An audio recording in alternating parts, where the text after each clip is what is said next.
Hello. So it seems that I forgot that the YouTube stream was not well behaved.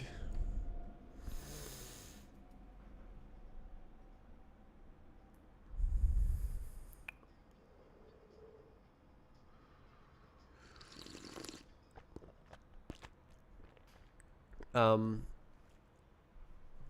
Maybe I should do an update. Maybe I'll check the config.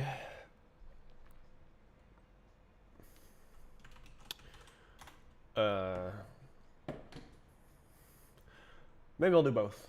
Let's see.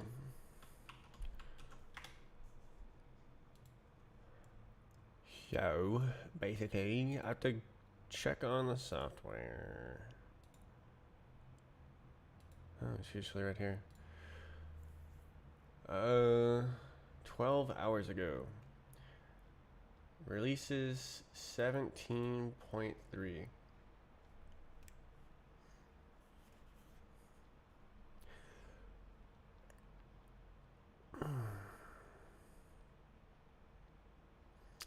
Added look ahead encoding option.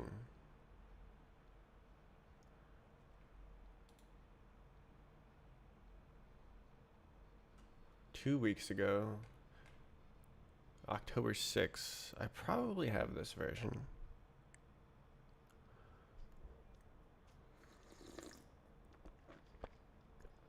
This song is very good. Love the breakdown in the middle. We're not there yet.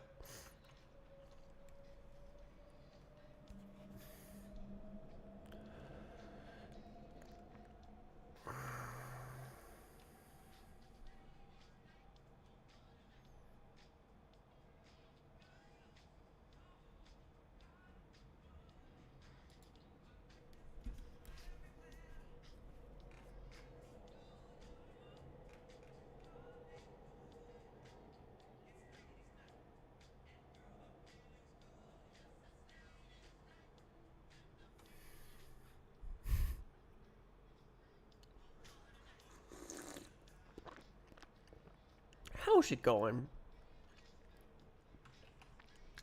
I think YouTube is stuttering still, right? Is it having trouble?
Okay. I was gonna read this.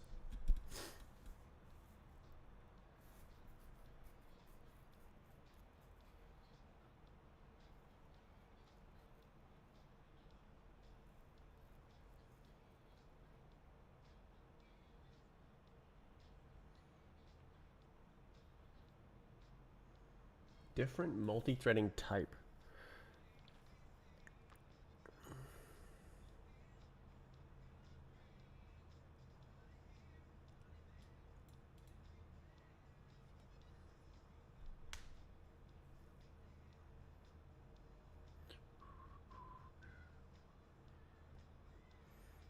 Damn. Okay, well, I shouldn't have started the stream.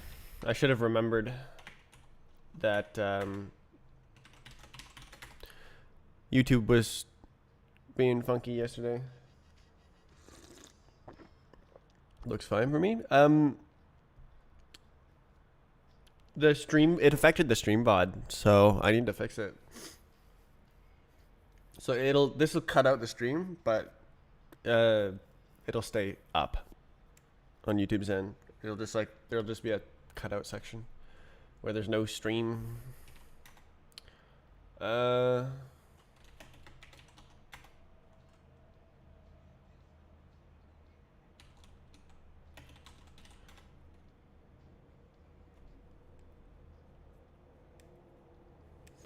Okay.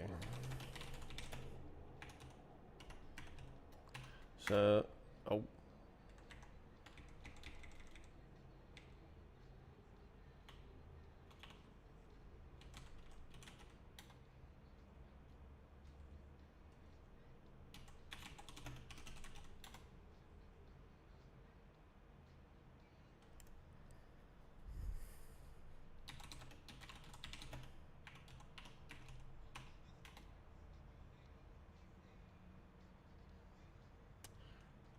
All right, I don't know what I'm doing.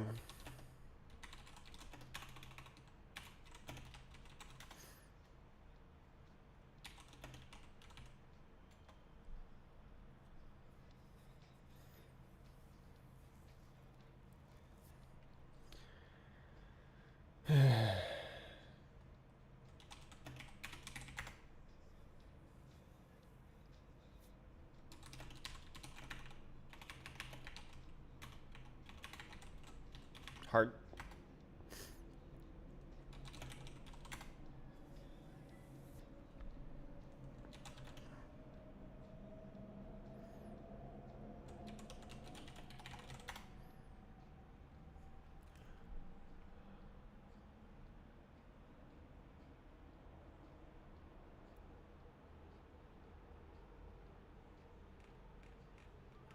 How? Oh, D. Okay.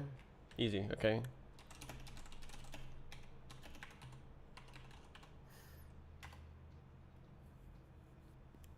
Okay, I'm just gonna check out the comment then.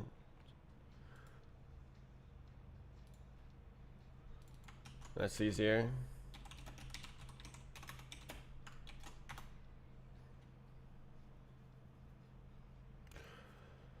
Okay.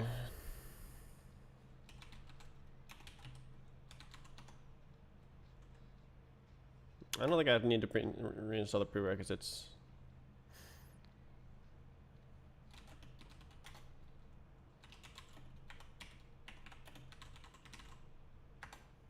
All right.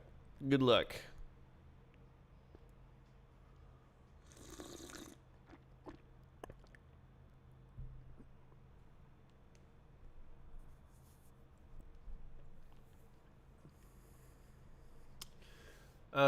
Oh, I just started it on the main.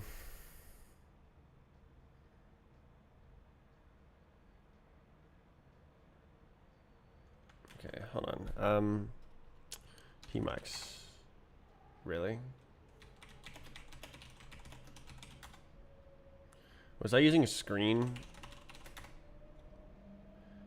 back in these times? Okay, this might take a bit. So slow.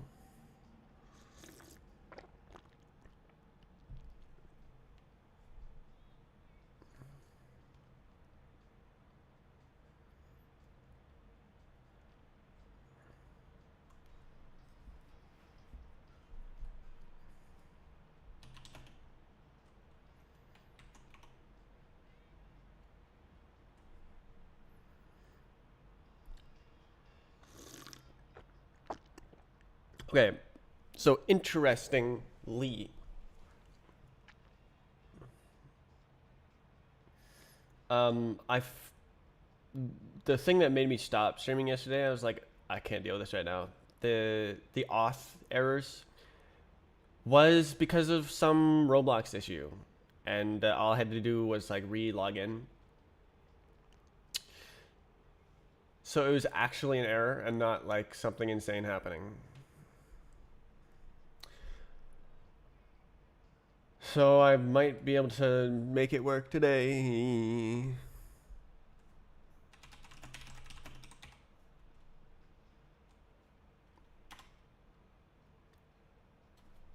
Oh.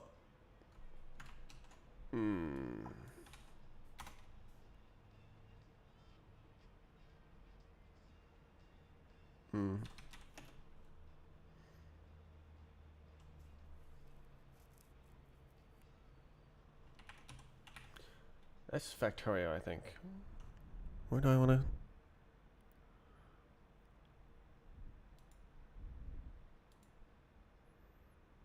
209.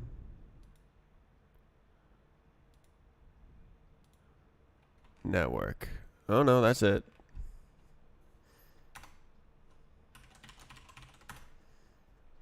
Oh wow, that logged in fast. Why are some of them fast and some of them are slow? Oh, it's Alpine. That's probably why. Okay, Tmux. Oh,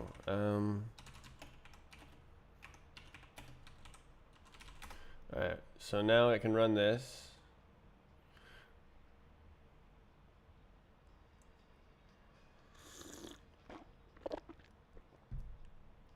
And then I can also inspect the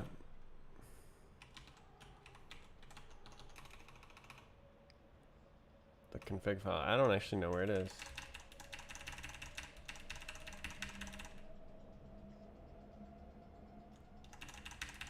It's got to be in here somewhere.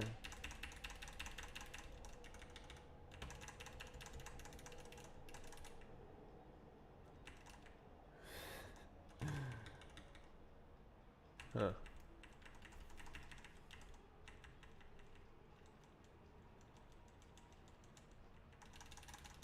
Nope.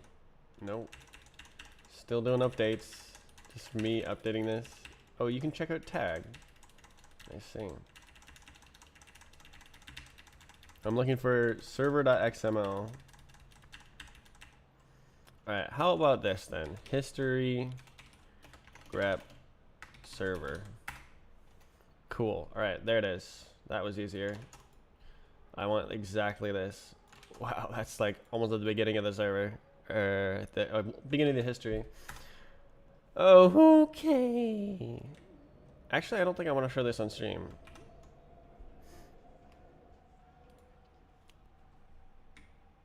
I'm glad the password stuff wasn't at the start. Okay, so what am I looking for? I'm looking for encoding settings, group of pictures. It could just be YouTube was crapping itself yesterday. Bypass. App live.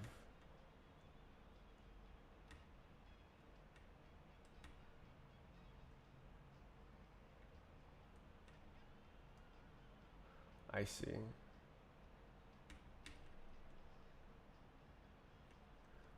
WebRTC 120 live. Okay, what's this up here? Is that okay? That's app live. Are you using Linux?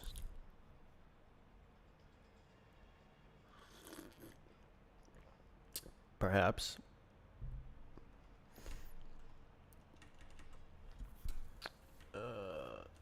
So frame rate, thread count. Is there even a group of pictures setting? Let's see. Does this include the server XML?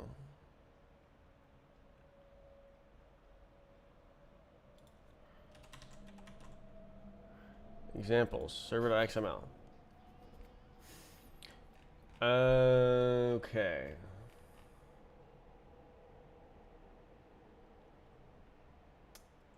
Bitrate, sample rate. Oh, I hate how GitHub changes the layout. Insane. Bypass if match. That's a new feature. Keyframe interval. Okay, so you can set the keyframe interval. I think YouTube said to set it every 4 seconds.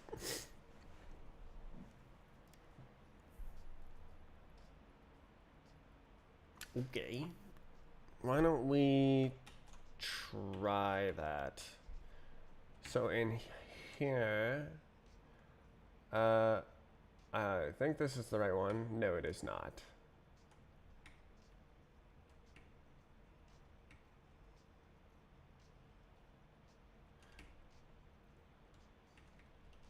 I can just, I mean, oh, look at that. It's already there. We already have a keyframe interval, but it's 120. So 60 frames per second, 120. The keyframe interval would be 2 seconds. So YouTube was complaining the keyframe interval was 6 seconds. So this is actually already configured. I did this years ago.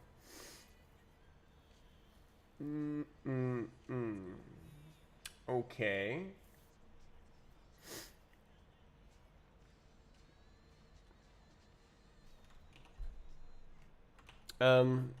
What to do about that then?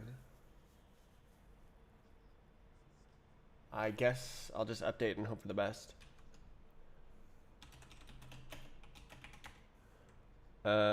First define here, multiple definition. Did it just error? Multiple definition.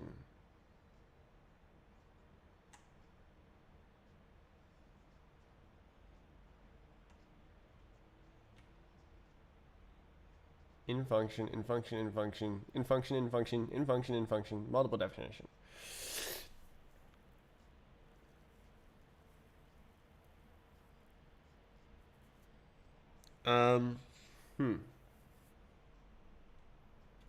Is it? Yeah, okay. Can I just run it again and see if it goes? Nope. All right, so there's a chance that I mess things up. So let's go up to directories. I'll just re-clone the project.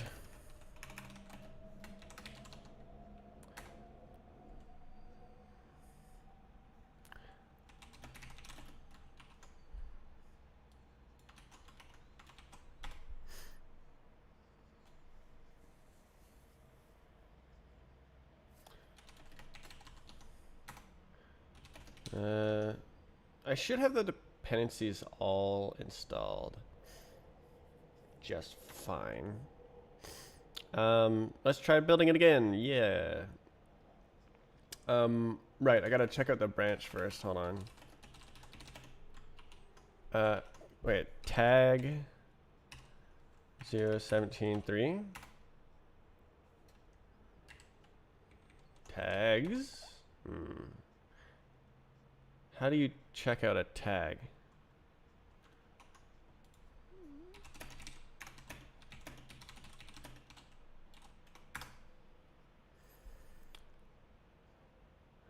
Check out tags.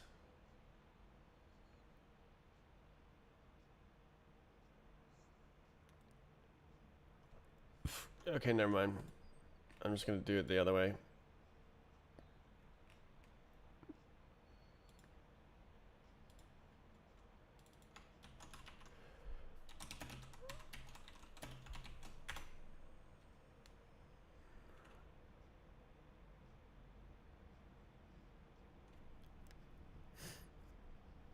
Okay, whatever.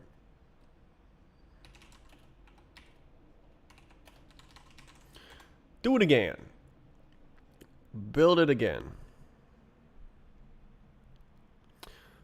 I mean, the stream isn't having a fit like it was yesterday.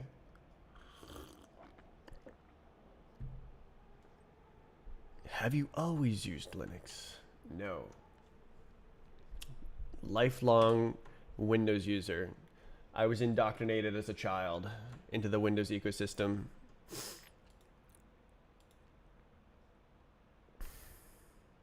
Actually, I think there was Macs. Do you know those like Shotwave Macs?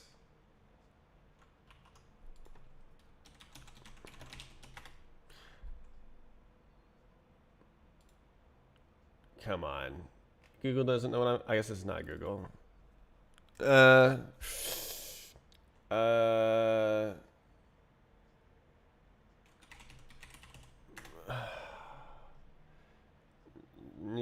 okay, that's getting there. It's older than that. Okay, how about CRT Mac? I don't sure. Yeah, that's the one. So I did briefly use a Mac computer in elementary school.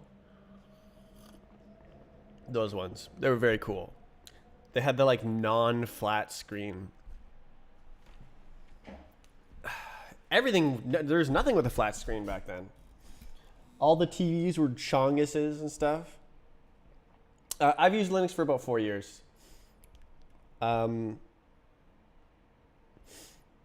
Basically, one of my friends switched to Linux, and I was like, okay, if he can do it, I can do it too. I'm learning Linux in school, and I should consider switching. It's definitely not the same operating system. Surprise! So you have to basically relearn how to use a computer. It took me like an entire year before I was like comfortable doing things. Like I wouldn't go like, oh, I don't know how to do this. I wish I could just click, click, click. I know how to do that. But now, I'm never out of my element anymore. I've learned so much in 4 years. I never would have learned any of this. So like, if you want to learn about computers, then switching to Linux is a great idea.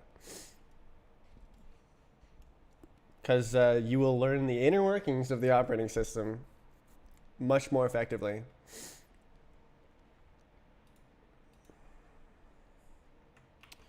Is it still building? Yep. I wonder if it'll fail in the same way.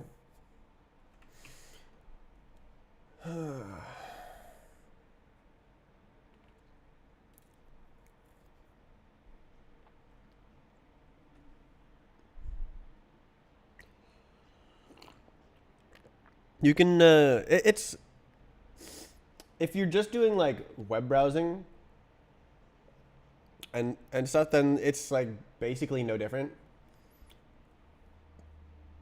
Probably the biggest difference is how you install software. So on Windows, you go to the website of the software and you download an exe and you run it. And that's how you install software. That's not how you do it on Linux. It's always a package. So you use the package manager. Usually there's like a software center GUI that you can use. You can like search for Discord or something and then click install. And it's a centralized like repository of software. So it's one place you go to install anything. That's probably the biggest difference, I would say, from like a user facing standpoint. Like obviously there's huge differences under the hood and stuff, but for the most part, there's screens, there's apps, and you click things. It's not that different unless you get down to the nitty gritty.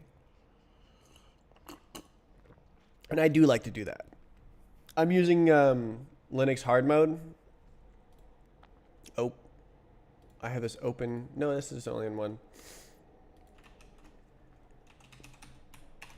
So I love the terminal, but not everyone does. So I'm using Arch Linux, which is a user-centric distro, which is different than user-friendly.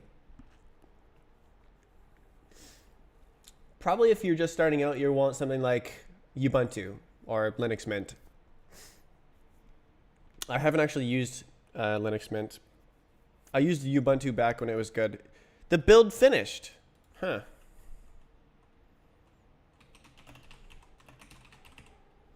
I wonder why it failed the last time. So this is on my server. We're using Ubuntu and Linux Mint Alma. What is that?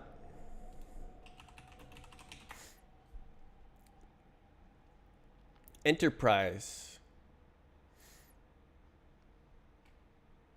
What's the lineage? It's always based on something else. RHEL, really? Enterprise Linux, I see.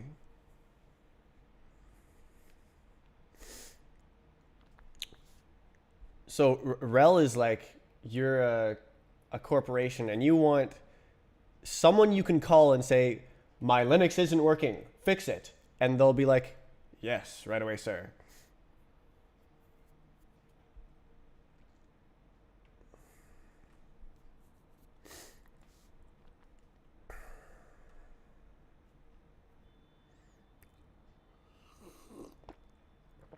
Oh, is this one of the ones that came out of CentOS closing down? Announced development, blah, blah, blah.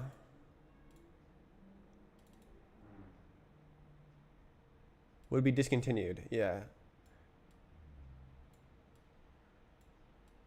In response, Alma Linux. I see. This is one of the ones that came out of that.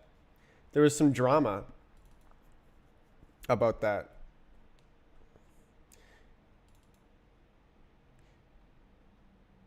No, don't stop my distro. And they're like, we'll make a free one that's just as good. I see. Okay, so this installed. What's the next step? Can I just do it? No, I'll do that, I guess.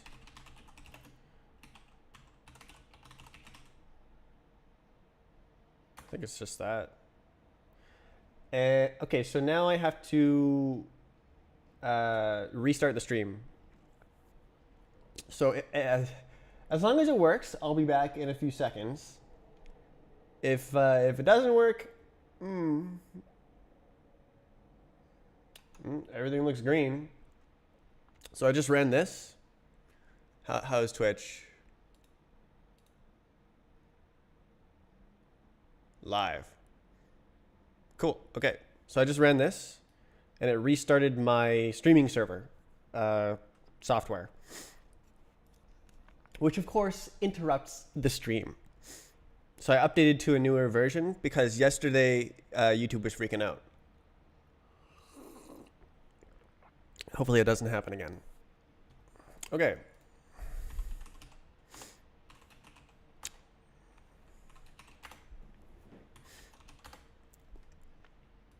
Okay, so now what?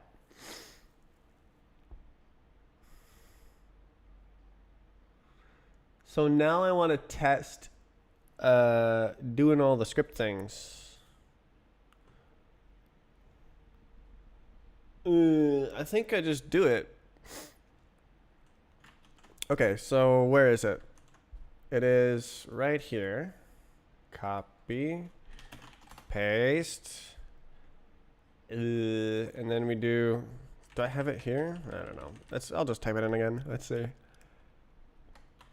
So where is it? Map service, map fixer, target, release, map fixer, and then I forget how to use it.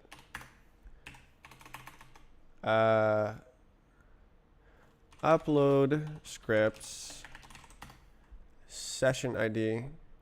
Oh. Right, because I didn't have an arg on there. Okay, I'm just gonna change it real quick.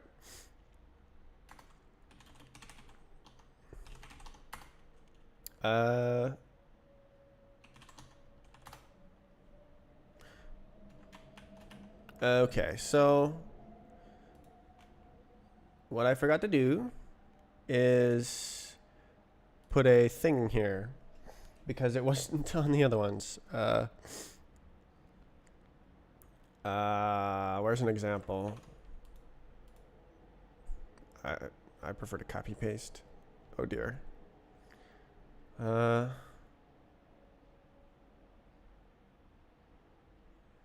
here. Should be right up here. Yeah, so it's like this. Okay, that's easy. Okay, so that will change it. I will rebuild the software. Oh, with good spelling. Let's find this, actually. This is annoying. All right, why? It's never read. Yeah, it's a freaking error, man. It's supposed to be printed in the error.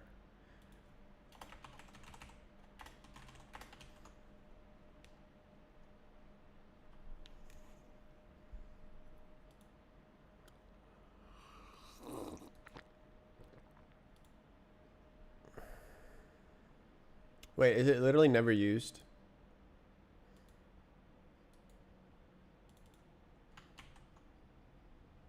One, two, three, four, five. Wait a minute. Oh, it is literally never used. Okay.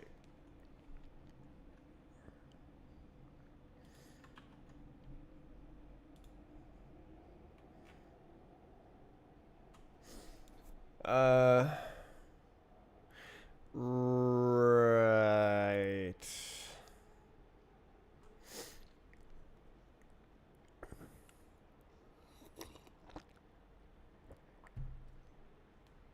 Hmm. Hmm.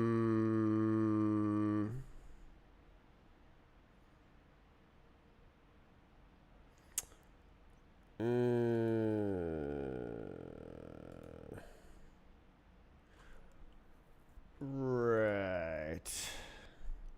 How's it going? I'm reeling from where I abruptly left off yesterday.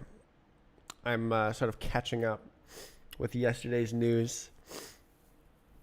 So I figured out that I was doing the cookies wrong, and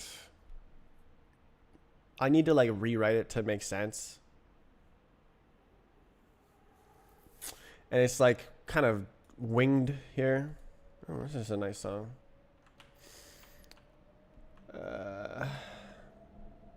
Okay, well,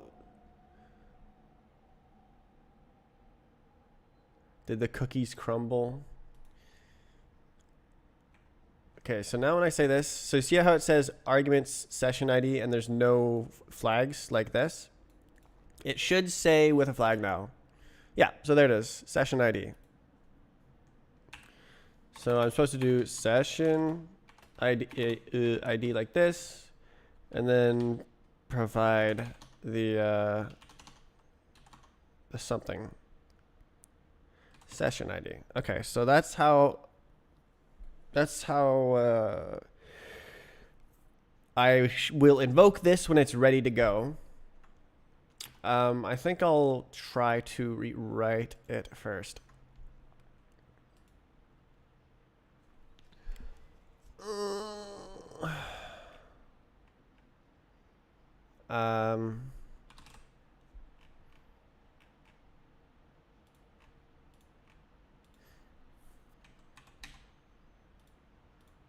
Okay, and then this is like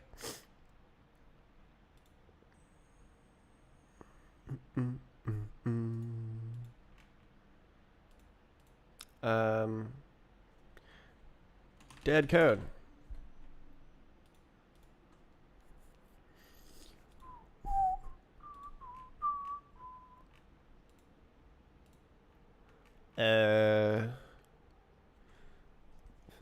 Yeah, a bunch of dependencies.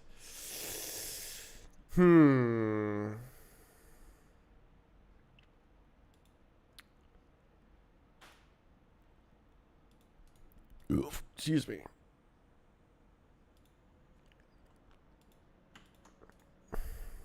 Okay, so what is this?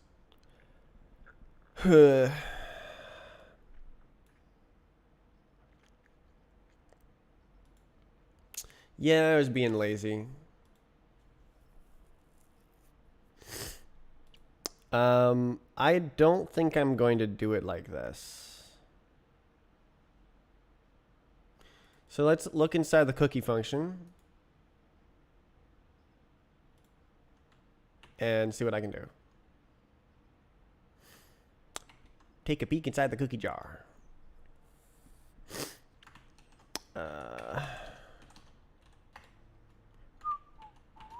I didn't mean to do that. Why is this one open? It's annoying because now they all crash.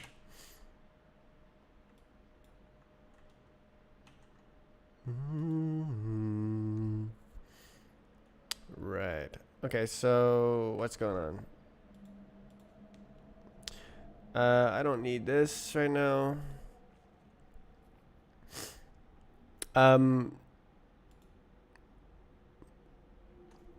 I got a second web developer.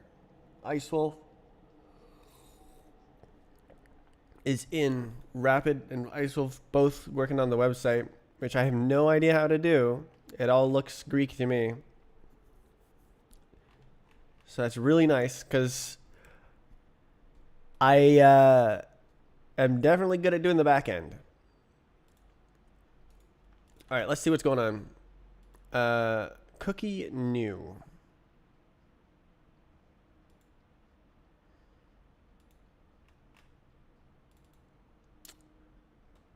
Stir. Can you edit it?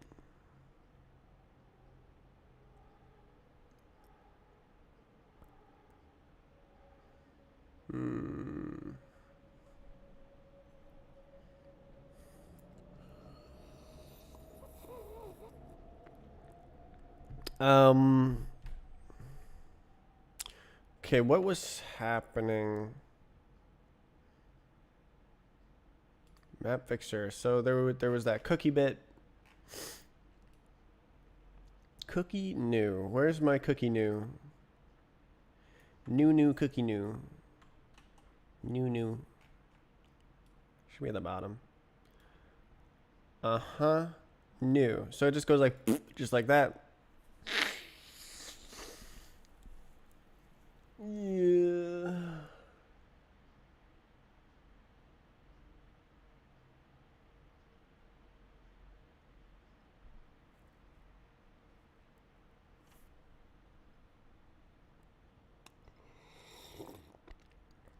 You like volunteers. I actually need a job. That makes sense. If you don't want to work, there's nothing I can do about it.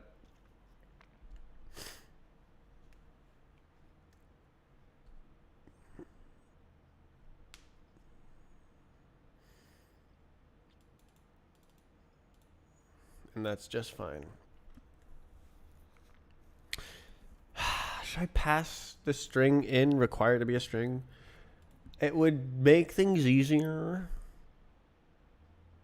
Well, not really, actually, because it has to write at the beginning. I guess it doesn't really make a difference. I can just format it like this. I can just do format. Format. Yep. And then session ID equals something with cookie. Wow. And that does it. So now the session ID goes there. What did I write on the other one?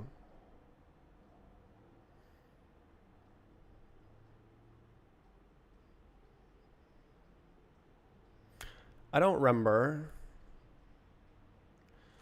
I think it's on the this thing though. Oh.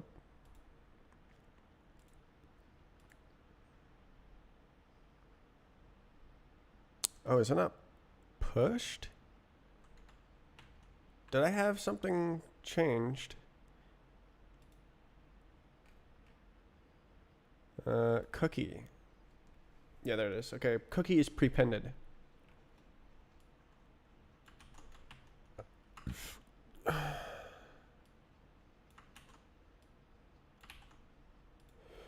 Okay. I just wanted like the same language.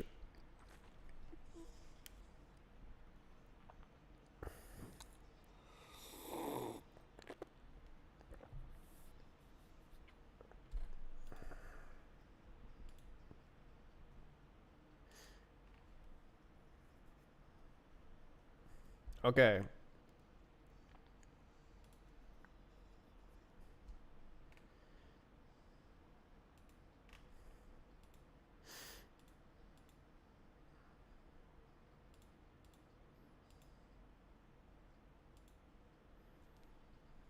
Is this the breakdown? Dancing with my baby. I want to like merge these comments somehow.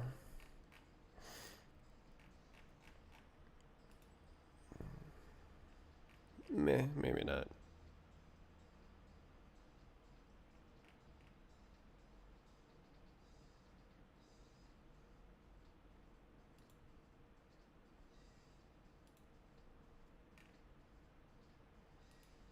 Dance. Whew.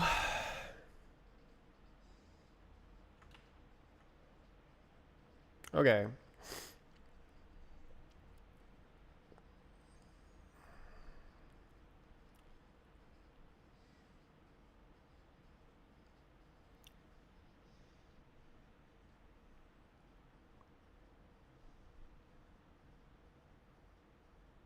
I think that's better.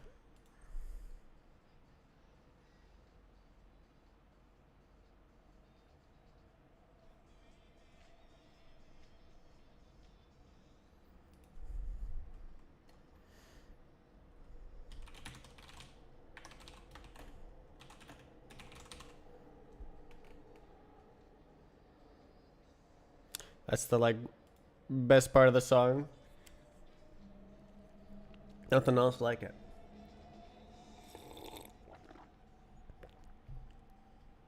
Okay, so I think that's all I need here.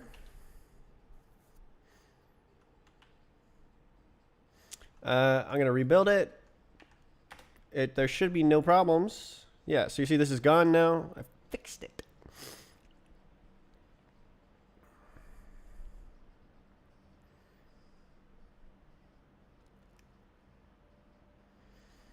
And then I can run it here. Is it running? Yeah, okay. So we'll see. This is the big test when this finishes building. So what's going to happen? So there's a scripts database. There's a script policy database. And what my little thing does, where is it? It's right here, map fixer. Upload scripts. So what it does is it reads all of the files that I have already reviewed. There's like 1,000 scripts that I've reviewed. Well, it's 500 scripts and like 500 mappings to different scripts. If it some of them are not unique. Some of them are the same script. So it deduplicates all the scripts, and then it goes and does get or create scripts. So it asks the database, the script database, does this script exist? And if it says yes, it's like, okay, cool, that's the script. If it doesn't exist, it says, okay, create this script. And then for the replacement mapping scripts, this is getting into script policy territory. And the idea of a script policy is it describes what you're supposed to do with that script. So none is no policy. So it's not reviewed yet. It's a new script. Allowed means the script is allowed as is, verbatim. Blocked means the script is blocked as is. Delete means it's supposed to remove the script from the maps. So that would be like commentary scripts that I don't want to exist. And then replace. That's like the main point of the system is to have replace scripts. So a script policy says that you go from this script ID to that script ID, and those are different when it's a replacement.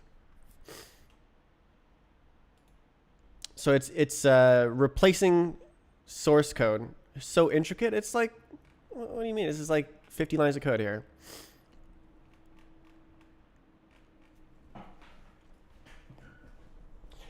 This is like a one-time tool that I made to upload scripts. This is basically just to synchronize the existing system, if you can even call it a system, with the new and improved actual system with buttons and websites, web pages. Okay, so it'll like create all of the replacements. It's like, okay, replace this source with that source. It'll create all of the allowed scripts. It'll say these are actually the same. It'll say this source code is allowed. Yeah. And then this one is blocked. Okay, well, it should do all of this when I run this. Probably it will throw a million errors, though. Let's see.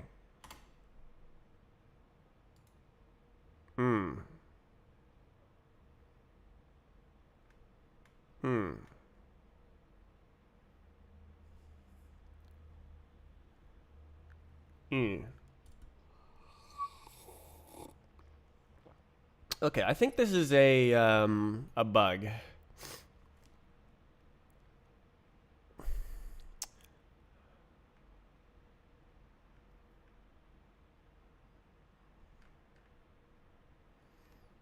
Okay.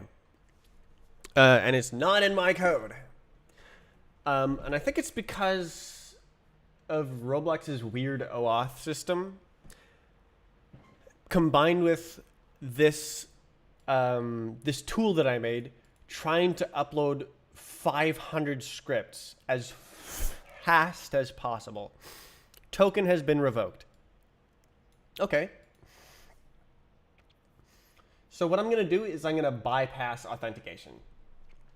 Because it's just a thing on my computer talking to something else on my computer. So I'm just going to like bypass it. And how do I do that? I go like here. I go like this. So I'm going to expose the port. So this is the internal service. And this is the external service port. So this would be exposed when this is deployed in the cloud. This would be the web API. So when you load the website would talk to this. So the website's running on your computer, and this is running in the cloud. And the website would say, call this endpoint, blah, blah, blah. And then internally, it also calls another endpoint, but that's only available if you're inside the network. So I'm going to expose the internal service.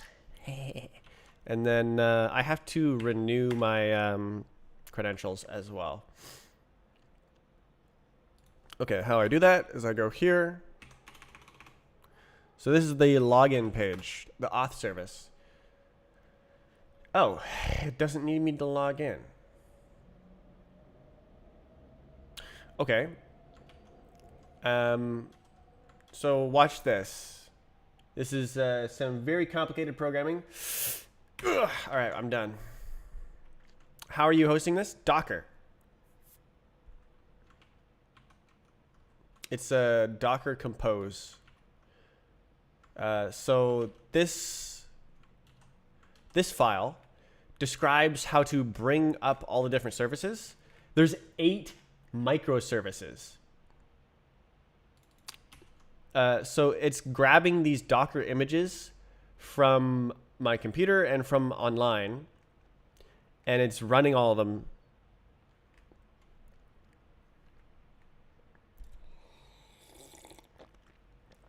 It has to bring them up in a specific order. They have interdependencies and configuration, and it's all in this file. Try getting that working. I spent an entire day on this, so. Okay, so now what? Now I have to rebuild it with the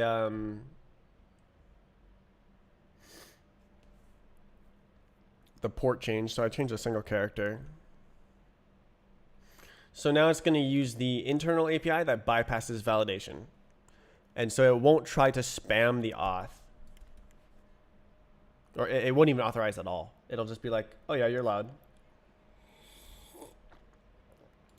I do want to see. Okay.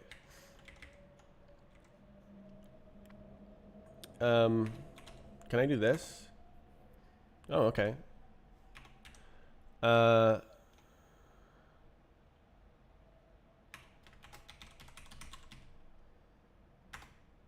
okay.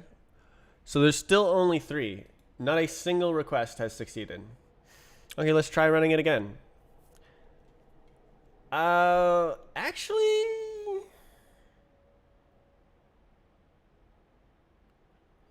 well, I mean, whatever.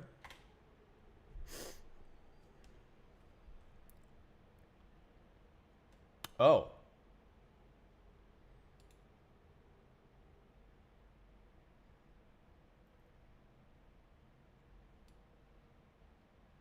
Int 8.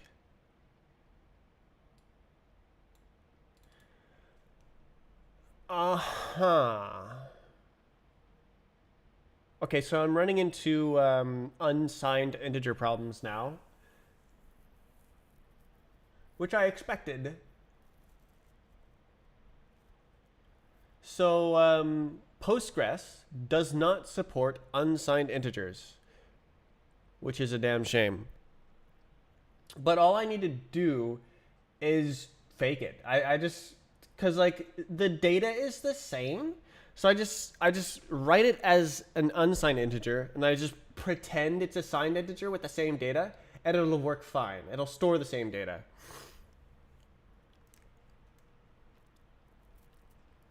So it's annoying and extra work and error prone, but possible.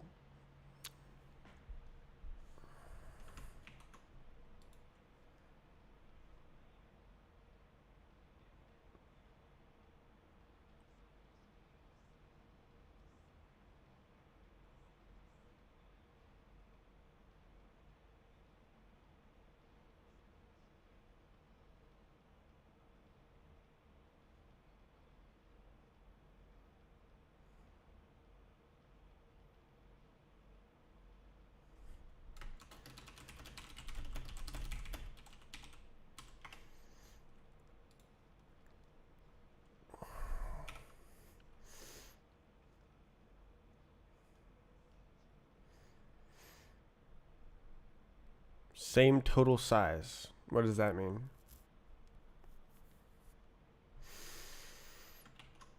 So where is this error coming from?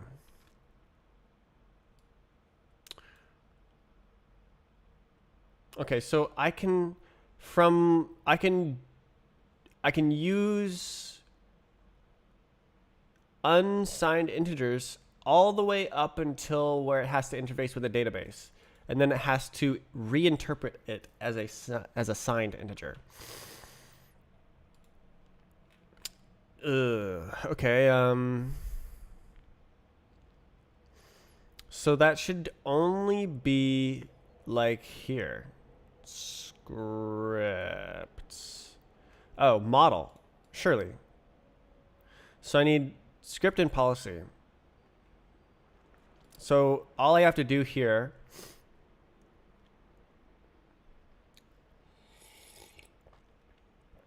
They're both 64 bits. Yeah.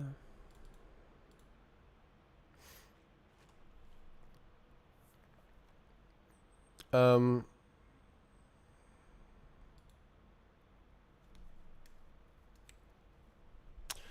so this is this the actual model that goes into the database? I think it is.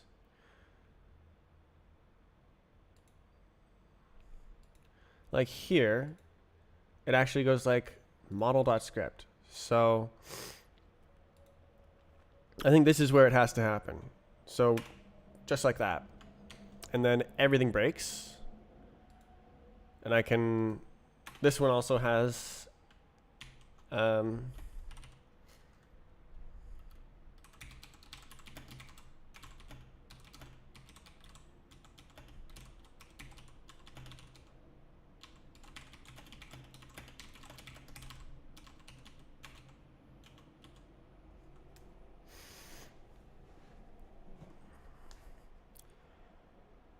okay,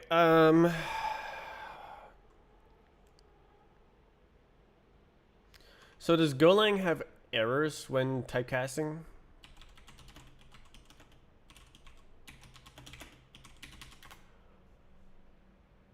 Oh.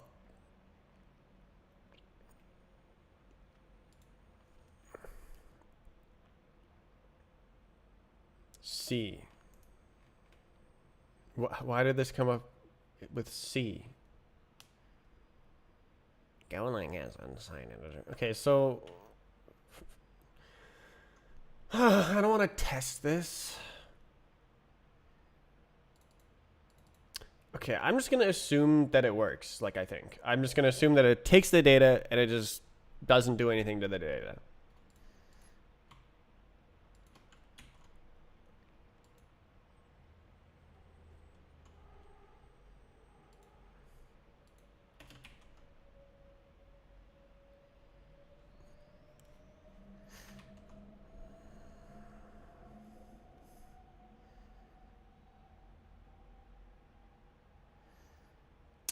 Is there any other?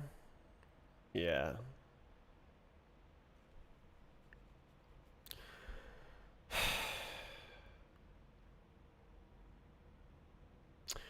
Um,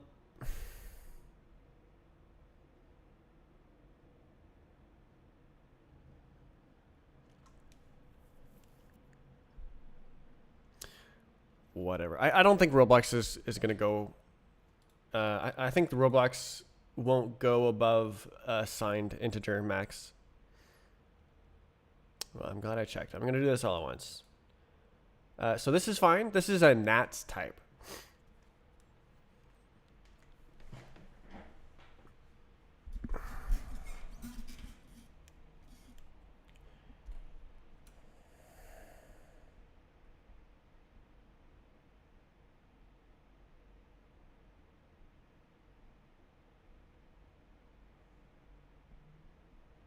Why is this like this?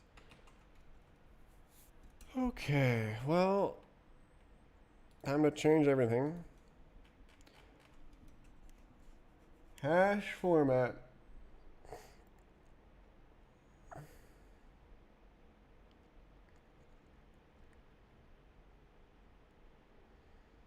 Unquantification. Formatting. 53.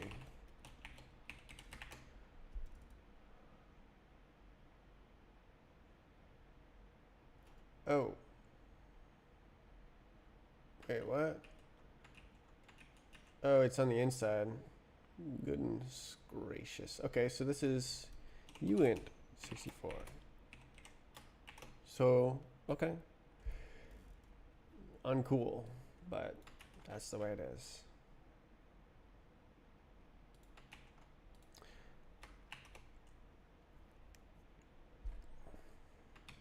Okay, that was easy. Source. So this is the other way around.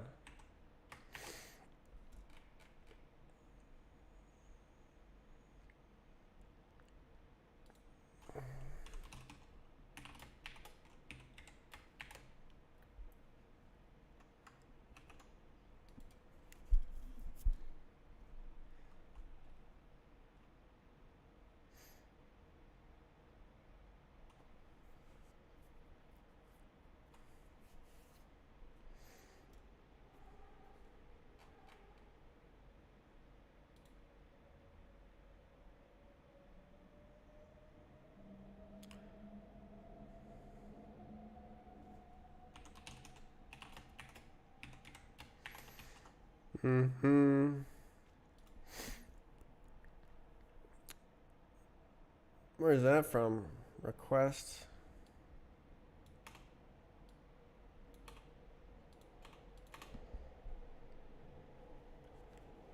User info.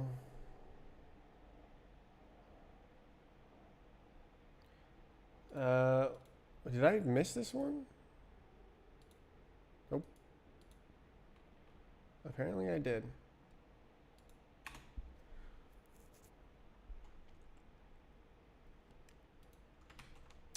Yeah, it cannot be because the database doesn't support it. Let's go.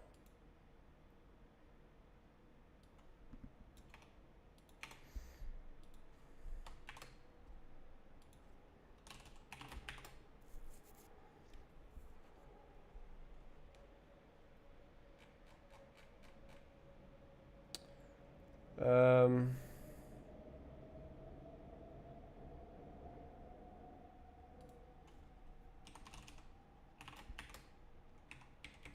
Gorsh. I loved constantly casting between signed and unsigned. To fix this stupid bug. Or limitation, I guess.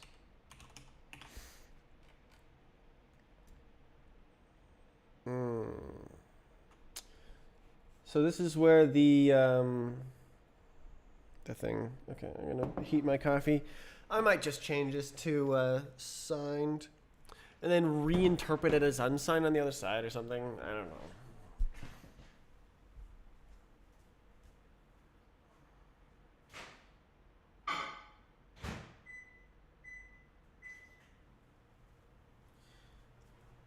I think that would be simpler.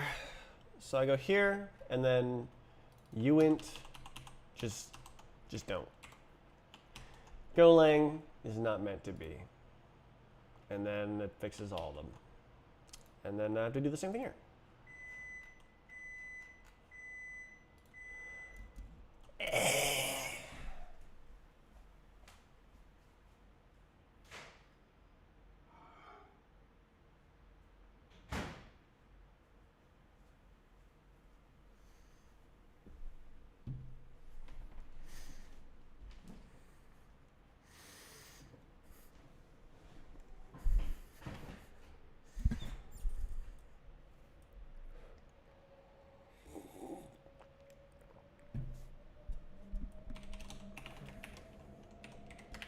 Golly gosh.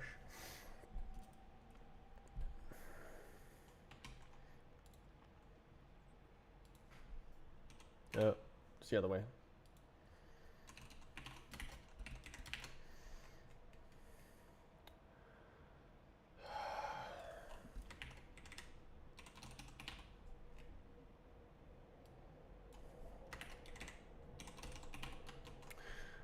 Okay, well, there it is.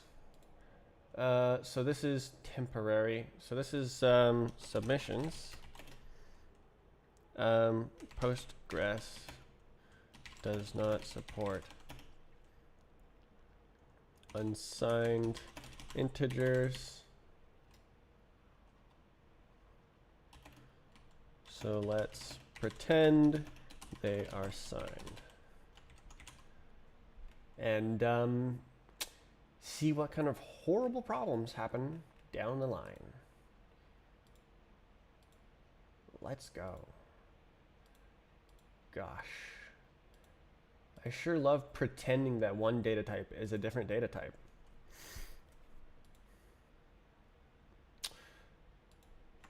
Okay. So I love watching that. It like takes down the services in the reverse order that they were started up. Well, not exactly. I would assume. I would assume it's like according to their dependencies. So if it like it says this service depends on that service, then it has to shut down this one before it shuts down that one. Which is the opposite of the startup order. It has to start up the one that it depends on before the depender. Anyways, make submissions.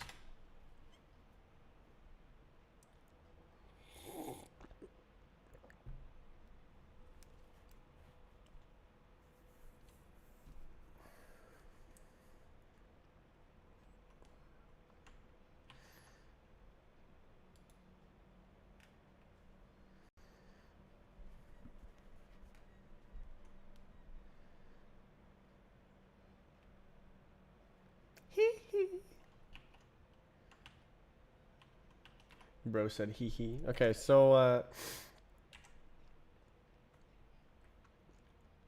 the Nats types on validation doesn't change. I gotta sneeze. I don't like sneezing. It's always gross. It used to be kind of enjoyable, but I like blast stuff out of my mouth now. It's disgusting. It's like, ooh, I sneeze, and it didn't like pollute my house with freaking snot. Gross. Okay. Well, that's just great. Okay, so surely it just works now, right? Or do I have to remake this? No, I didn't change any of this. All right, let's see.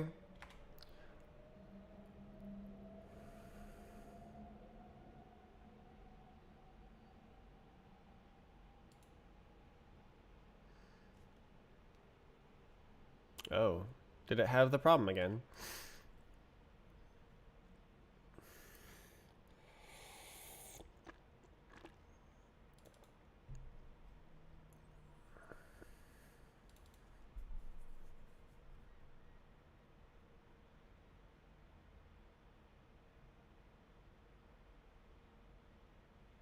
Why would it have a number too big? It's literally an N64.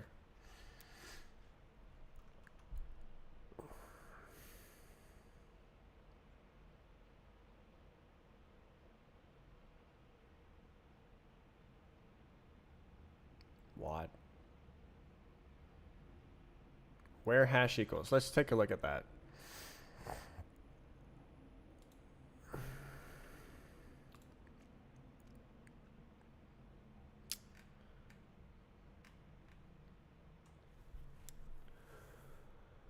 Ugh.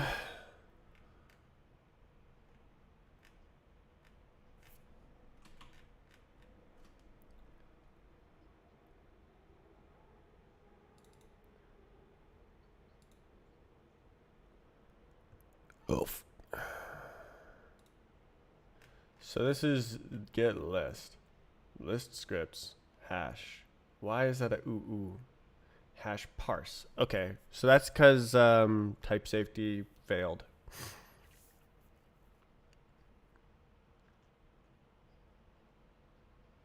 Okay.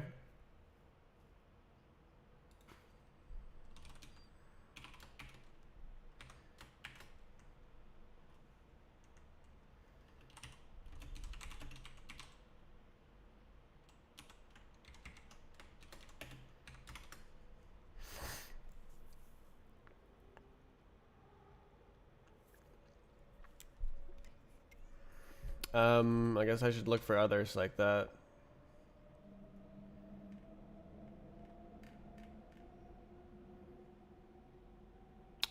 There's one.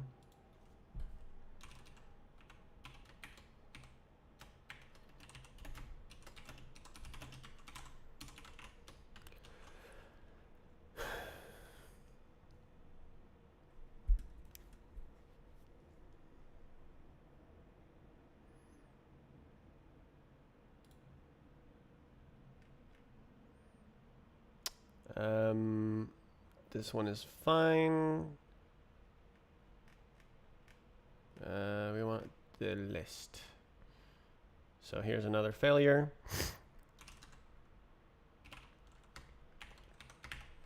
Potential failure. Runtime failure. Let's go.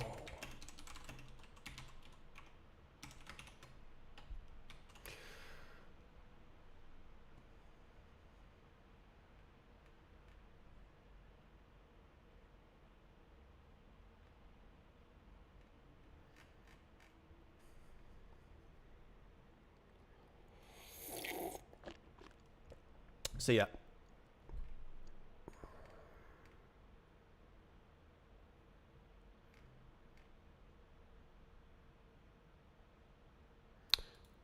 Okay, anything in here?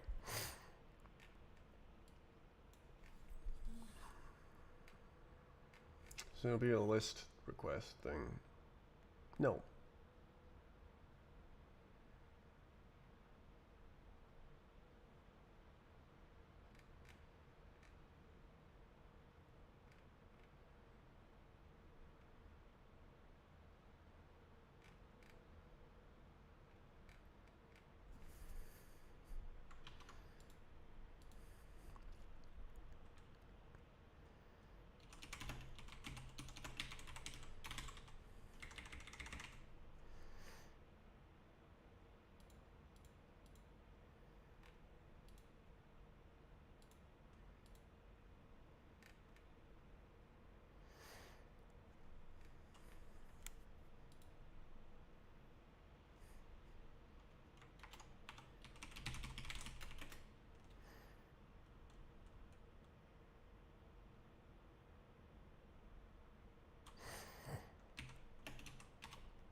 They're kind of just fix-ups to this.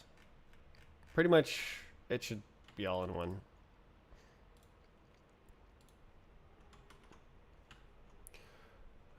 Yep. Try it again. Actually, there was another problem here.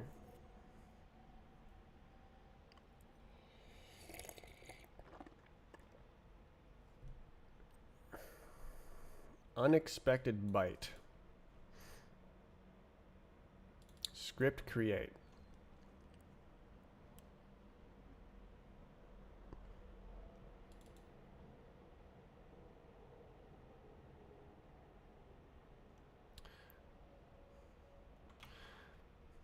Let's see. Should be in here. Types. Script create request. Name source submission ID.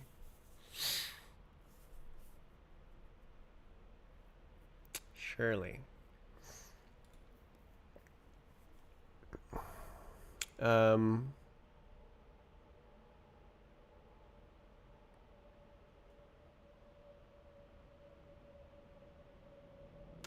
Isn't that exactly it? Let's see.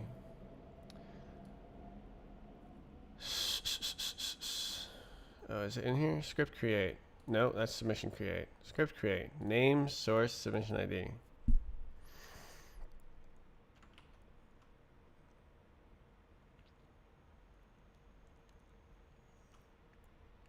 So this is a response. Okay, well, let's run it again. Maybe it'll work. Okay, so now it's only having that error. It's still doing this! Come on, man. I fixed it all.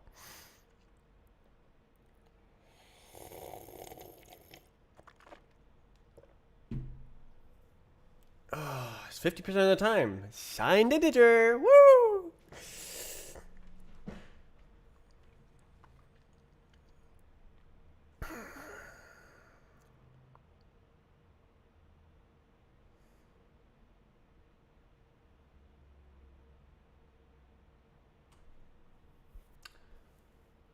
Oh my god, it's because it's in JSON.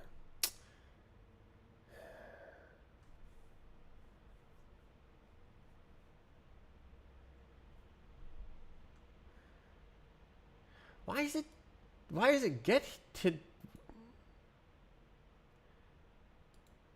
freaking JSON? So I need to do it on the other side because it's in stupid JSON instead of binary. Oh my god. Oh, the sewer.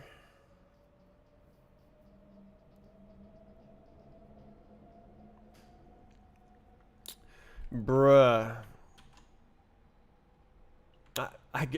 This is so cringe.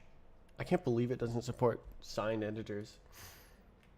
Such a basic data type. Space age.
Oh.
Yeah, that's that's nuts.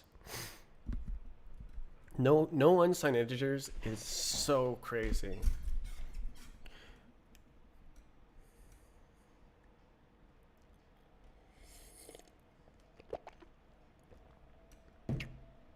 Wait, what? It's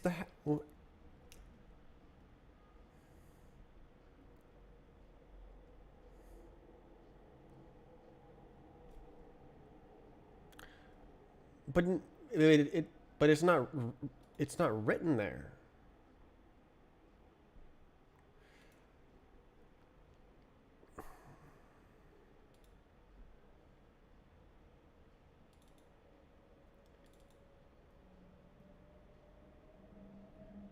There's no hash. So these are freaking JSON, so I actually do need to right, Roblox isn't going to let me down.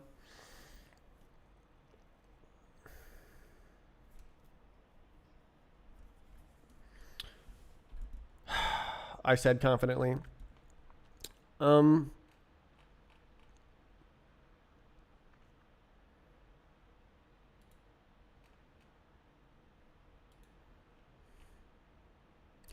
what the hell is going on? There's some insane type error somewhere. How is this number getting here?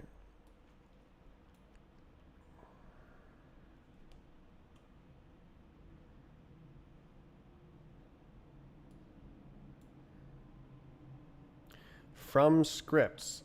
Did it fail to build the goddamn entire thing? Like what? Script.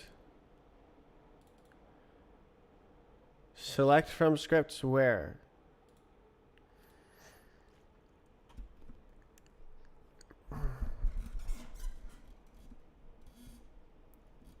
This is a freaking N64, you goober. Is it okay? Is it failing here?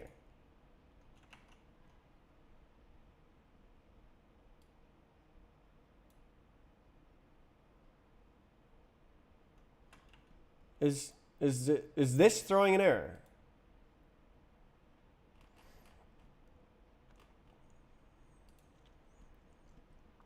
I guess I'll use this and check it out.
Mm.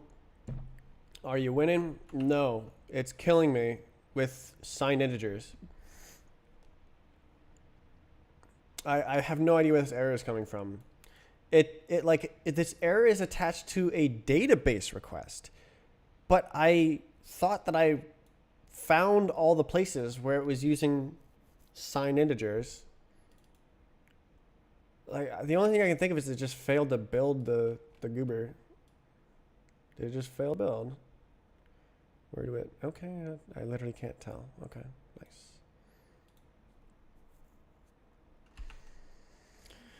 Okay, right. I was gonna test it. That's right. That's right.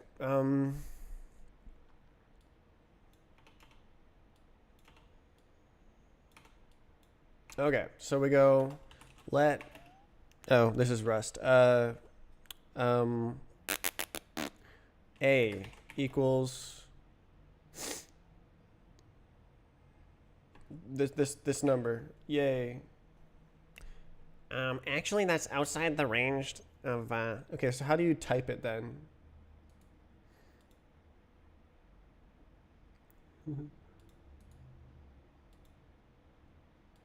How do I say this is a?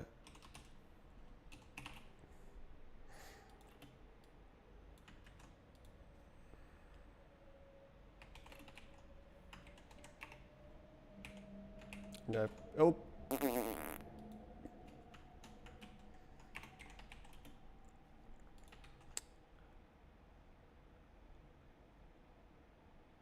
I have no idea how to use Golang.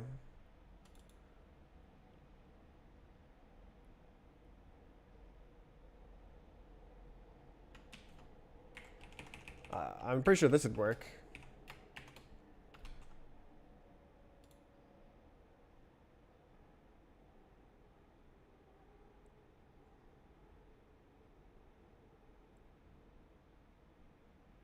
Can I just do that?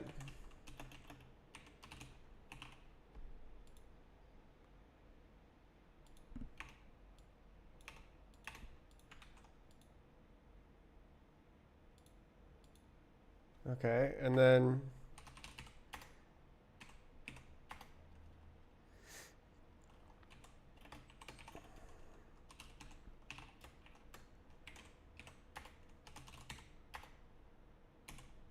all right. So is it going to throw an error?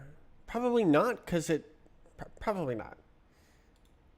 It'll probably be like, oh, that's a negative number. I know what a negative number is.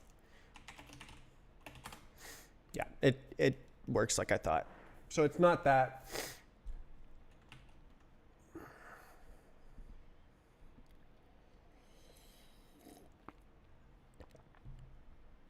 Warning.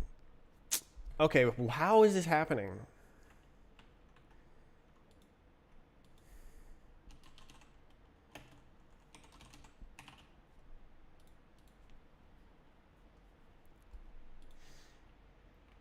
Can I go mod Tatty as well? See ya.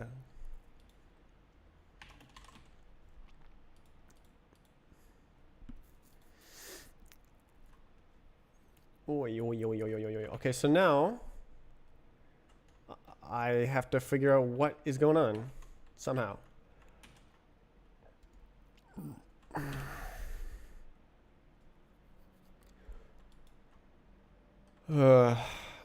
So this is where it's killing me.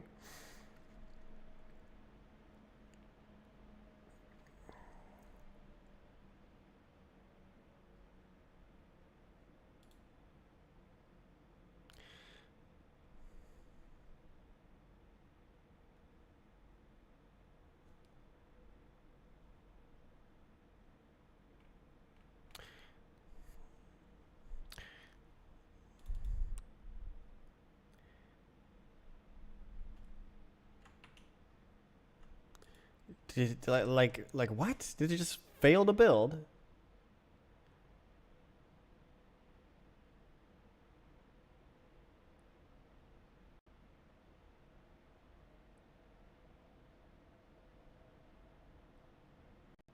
So confused.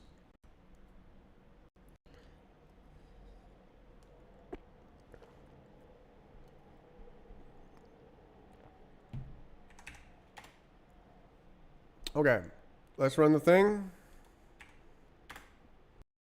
And same error. What is going on? How is this number getting to this place? Select from scripts where it's right here. This it's right here. And this only can come from right here. And this can only be this specific size.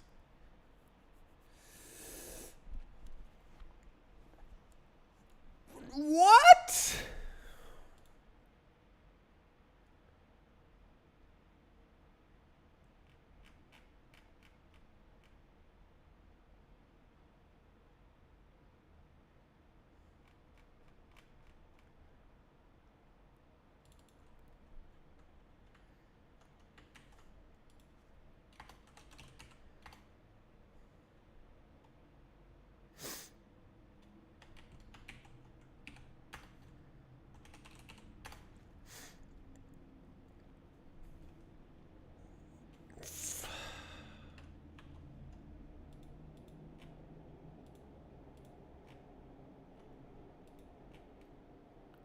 Where's the print thing? There it is. Give me that.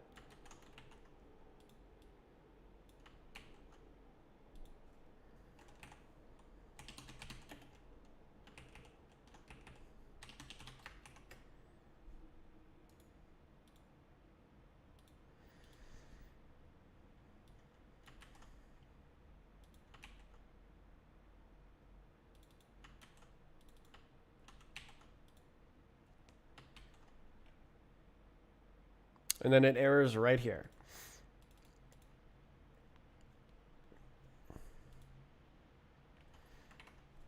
Okay, print.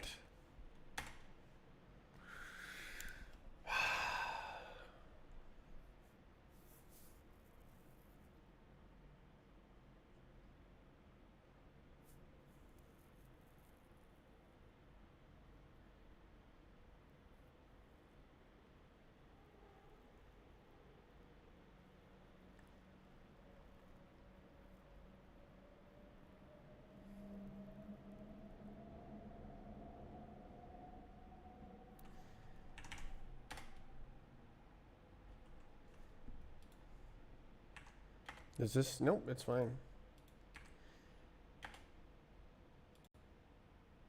Oh, it didn't print.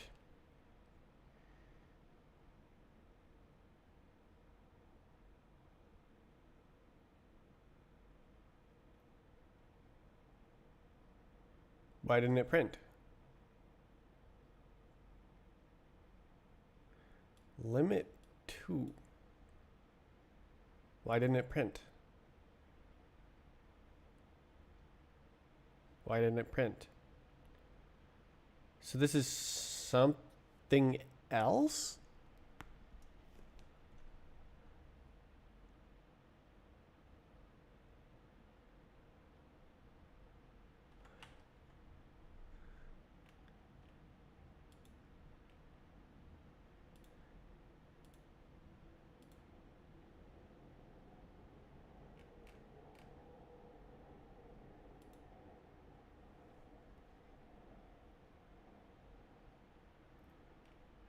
What?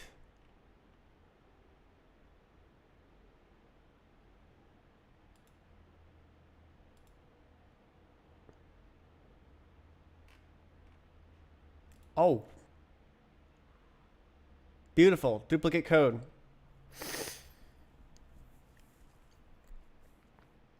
Wonderful. Wonderful. Very nice. Okay, so type issues strike again.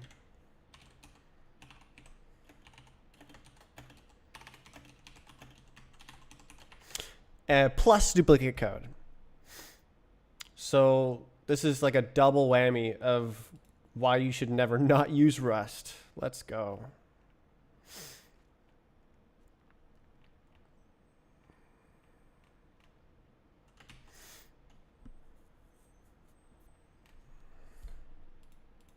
Or I guess duplicate code can also happen in Rust. It's a decision I made, or rather, it's a limitation. I don't know how to not duplicate the code. It's because I'm using some library and it like demands a specific format.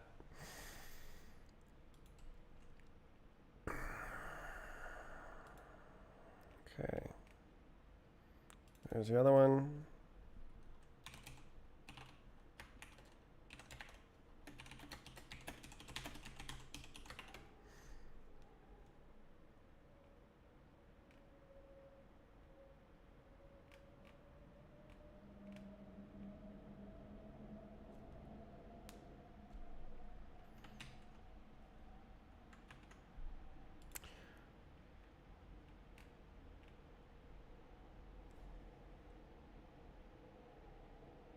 What the hell? Why is that different?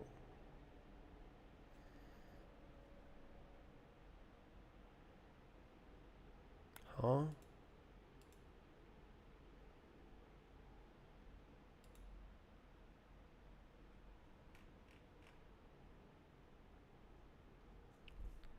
I have no idea why did this happen.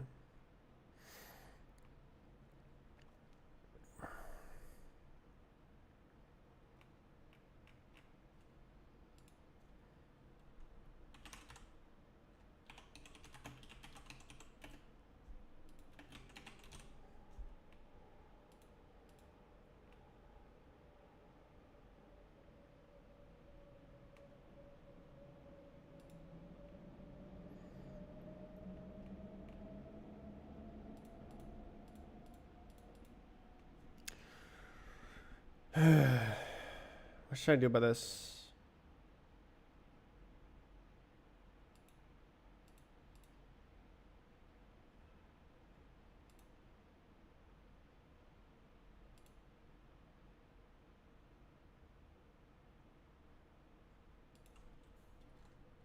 I'll just get rid of it for now.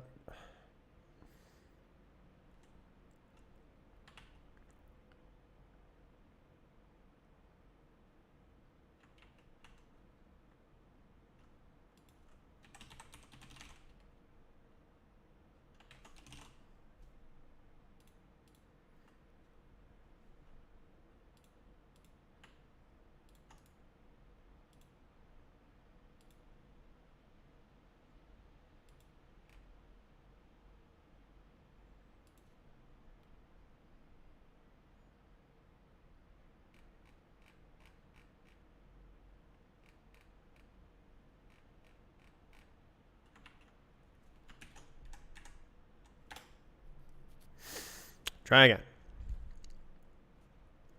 Surely, oh my god, 200 messages.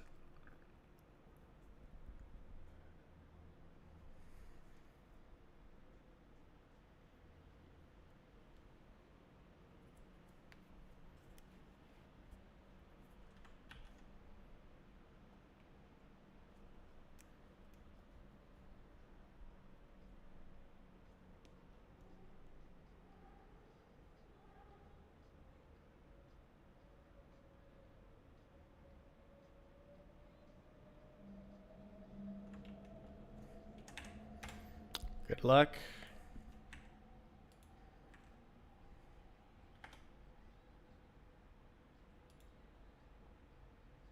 Okay, no more errors. At least on that side. Now what?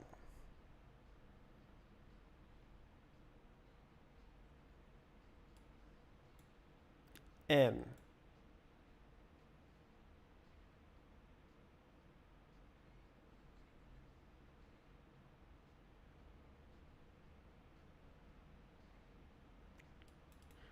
Okay, so it tried to write a create script request. Let's look at the model.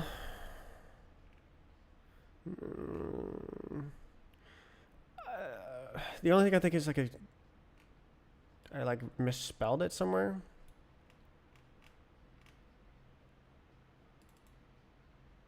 Submission ID.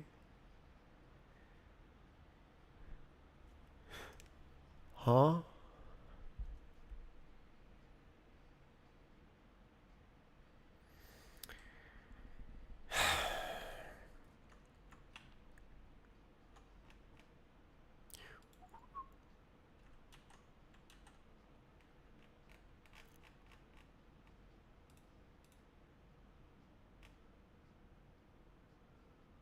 N.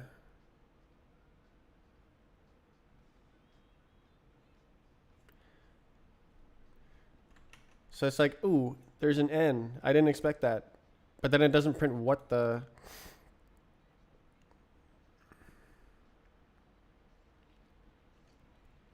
entire thing is.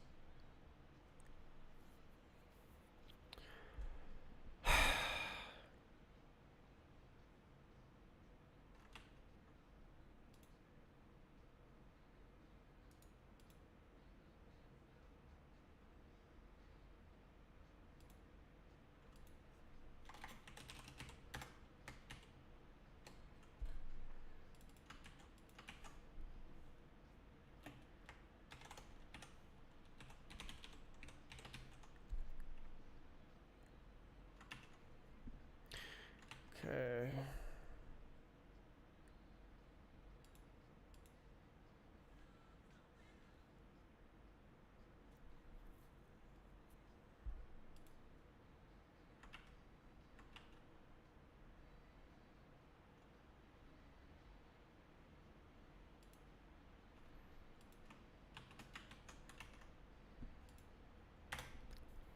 What? Oh, I see.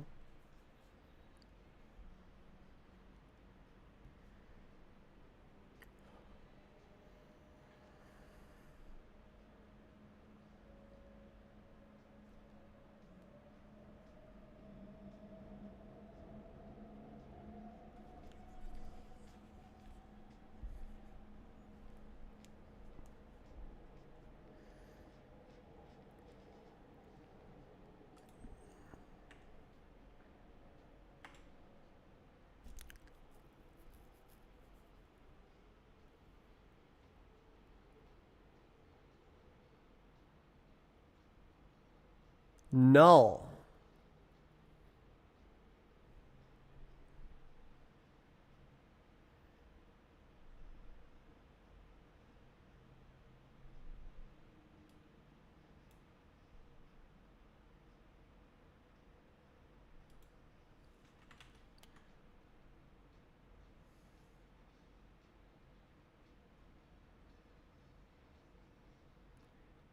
There's no way that the auto-generated code is like not handling null correctly, right?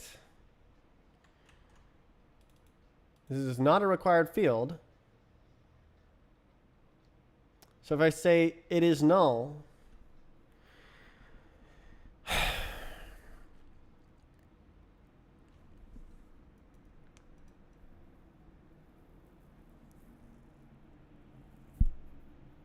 there's no way, right?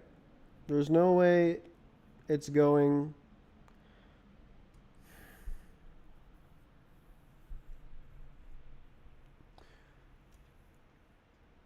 So,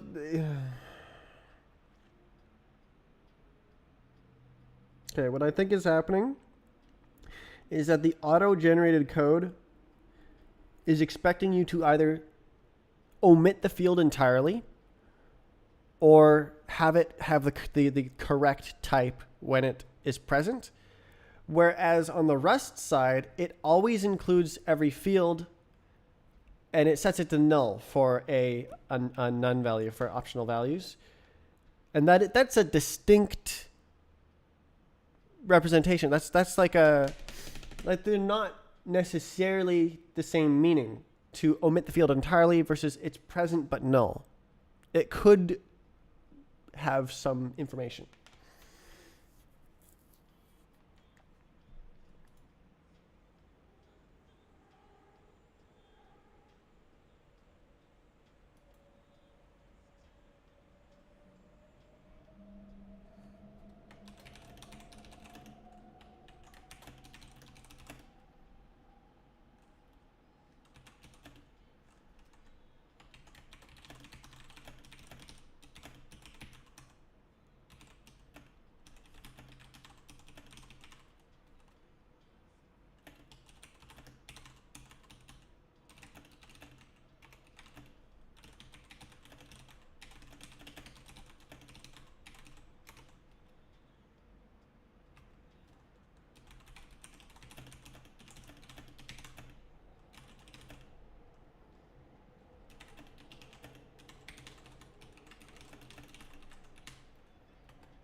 Stop talking. Shut up.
It's not a parameter.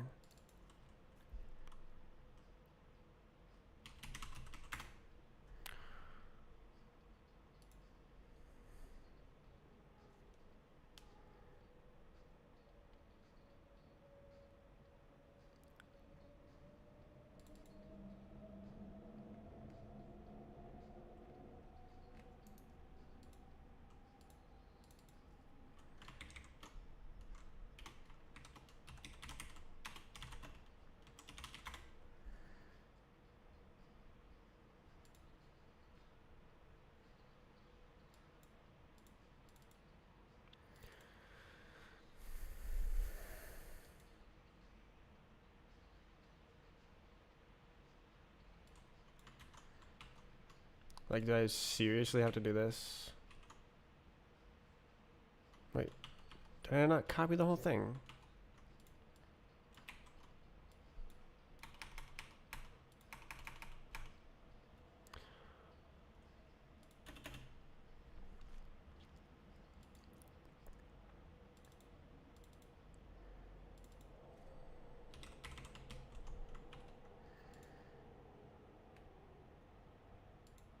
Do I, like, seriously have to do this? I think I seriously have to do this.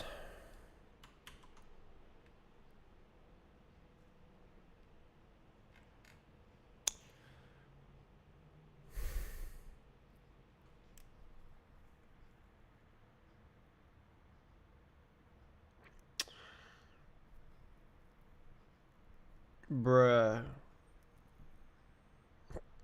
Like, it's so dumb.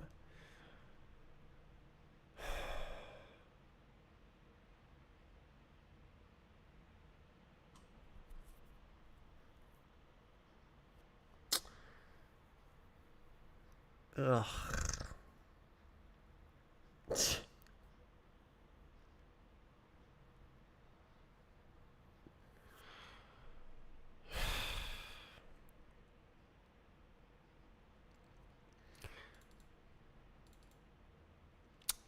So it's an optional field, and then it can also optionally be null.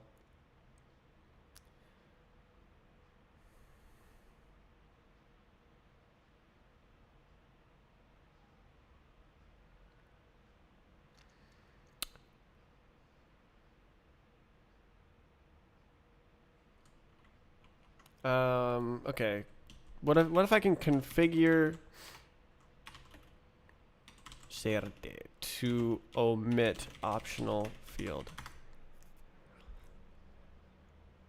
Exclude from serialization. Yeah. See. It's a different crate. Good God.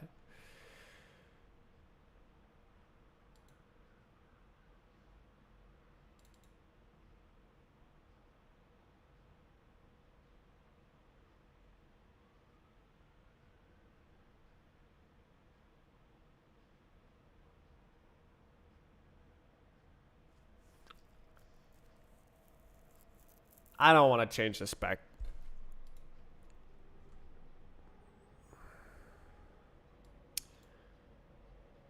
Bro. Bruh.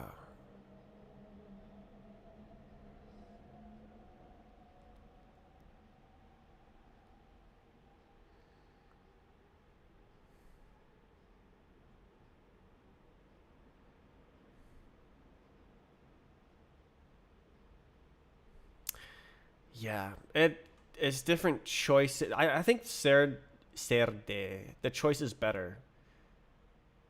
Where none is null and it always includes the field. You're specifically saying this field is null. Rather than just like, oh, it's missing, I guess it's null.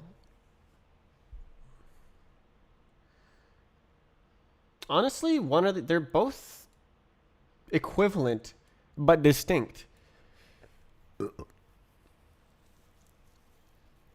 Ugh. Why is it not a configuration option?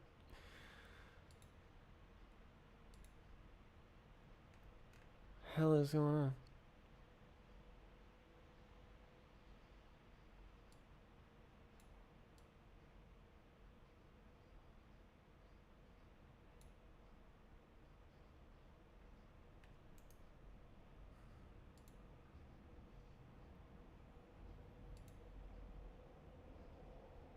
Default value.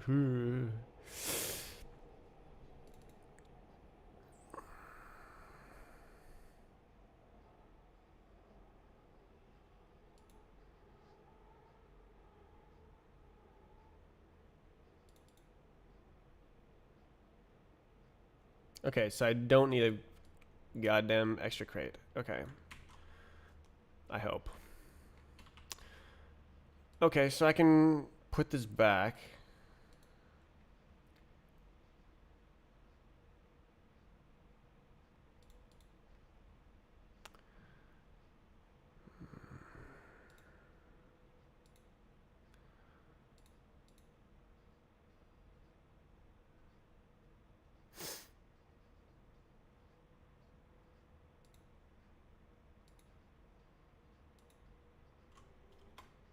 Do it.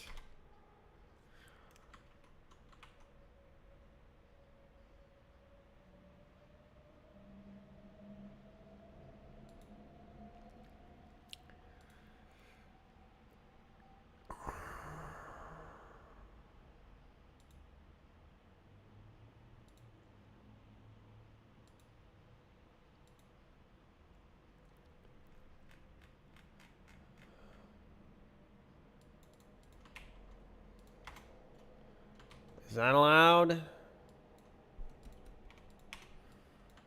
Apparently it is. Okay, so apparently you do it like this. So that is how OpenAPI wants it, I think.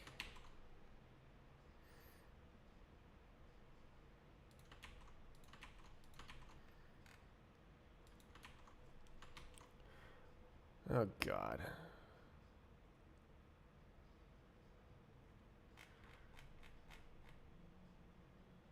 Ooh.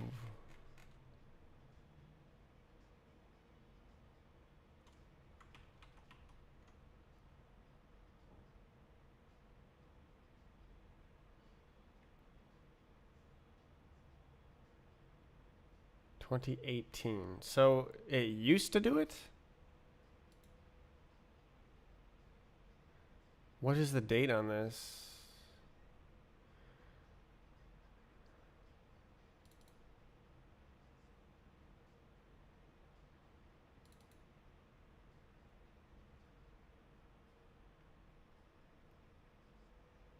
Is this wrong?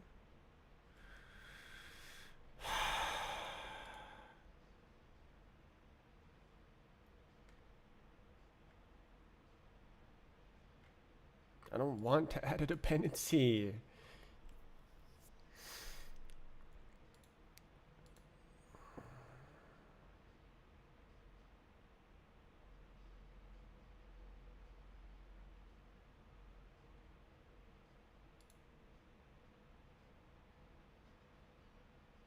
This is using a dependency.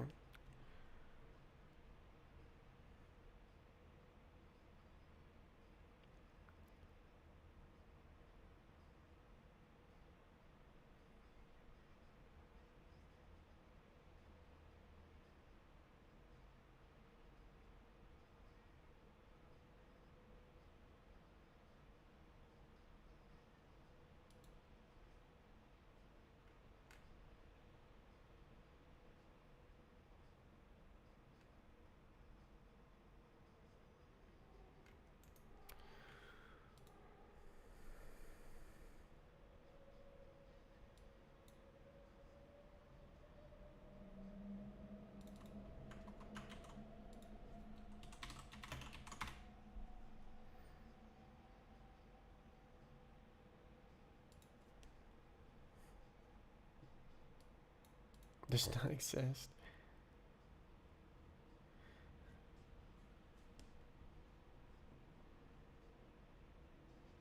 Can we like, oh, 2022.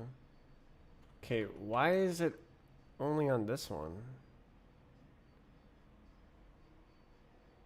And not these ones? Oh, I see. Okay. Sheesh.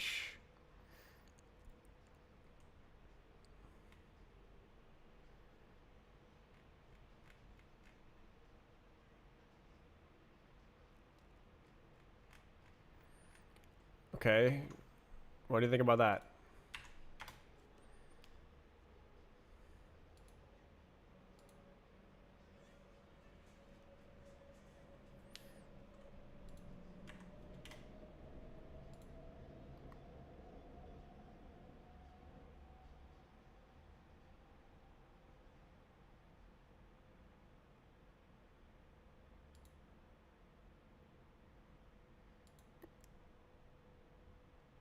Did you see that?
So,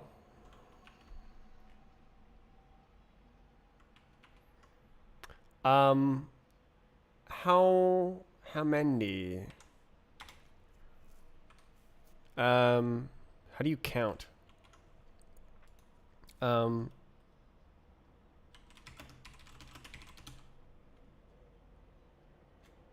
QSL.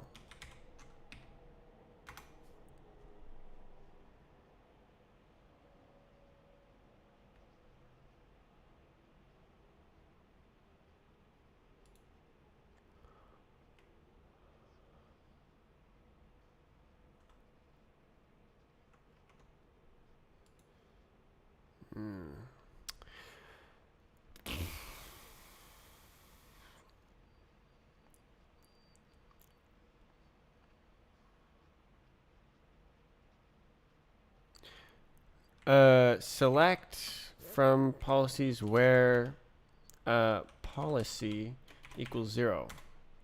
So these are the only.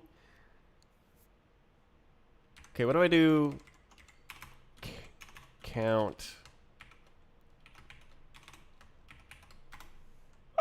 Okay, and then we can do policy equals 1, 545. Policy equals 2, 21. Policy equals 3, 0. Policy equals 4, 362. Oh. I just uploaded all the scripts. My dinkish worked.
Okay, well, that worked.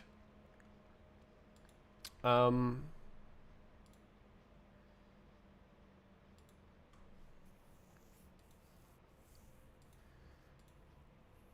I don't need this. And I can drop this.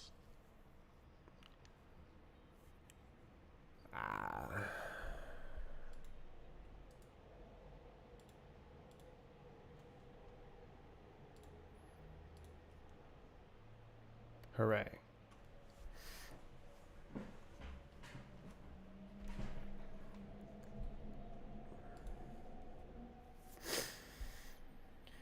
Whew.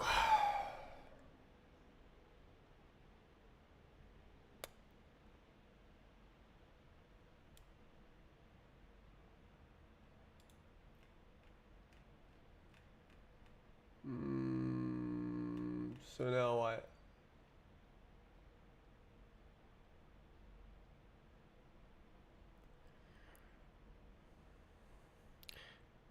How did the what? How did? Oh, that's how. Okay, I see.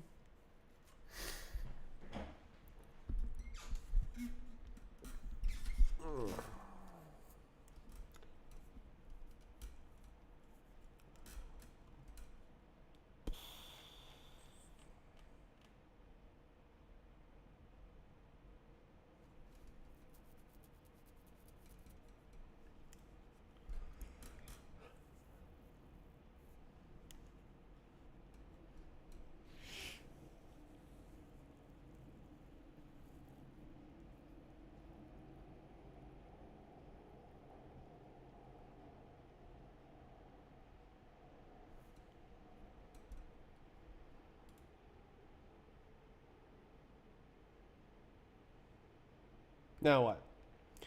So now I actually have to run.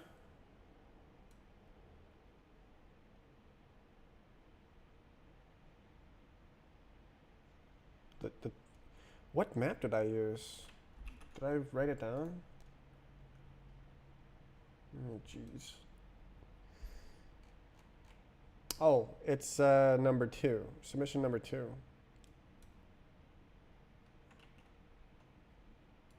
So I can see that here.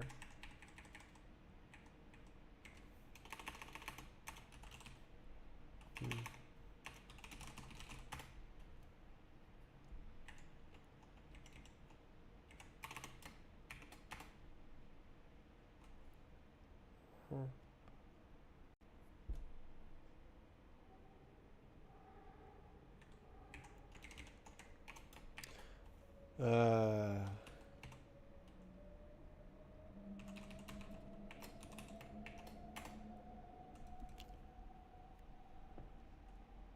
is that one? Why did that select that whole text?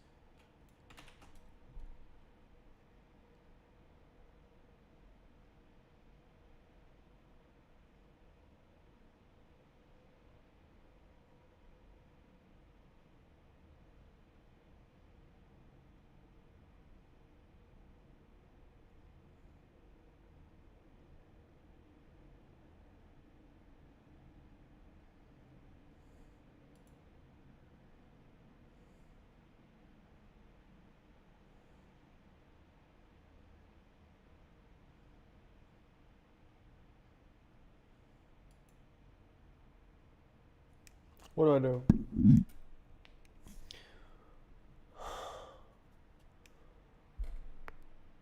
A map with a script.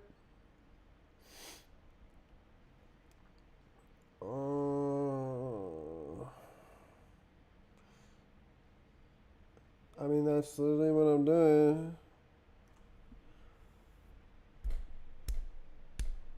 Okay, so I create it. Well, what if I just...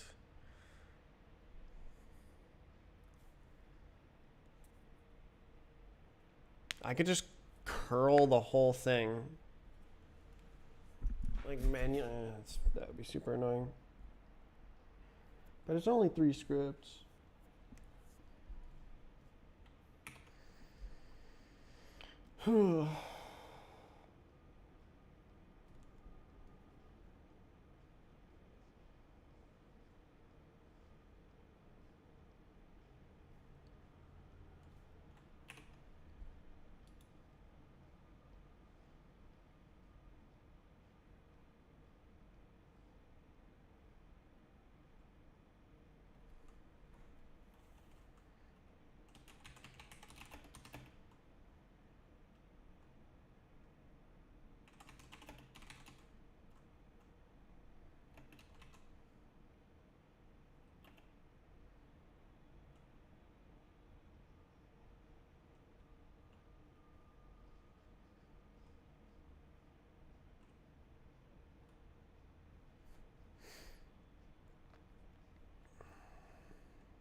Kind of have to.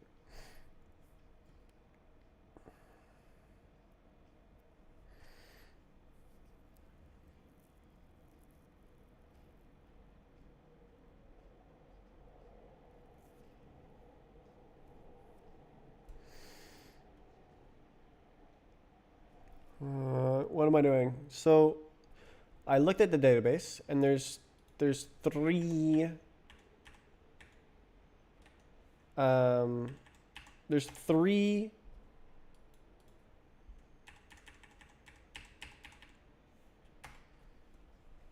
policies that are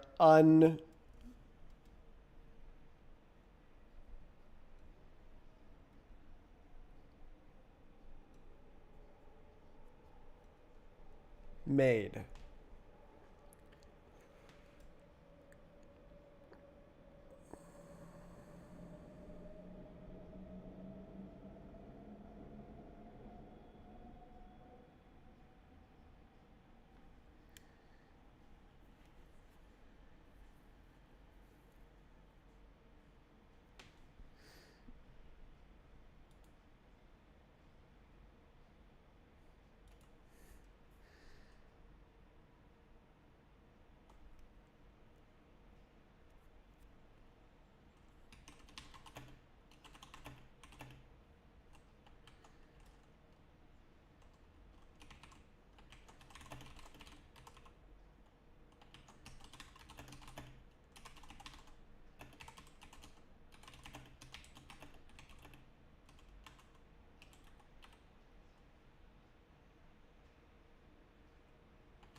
So what I need to do is change the policy. Or I could delete them and then use my sync tool.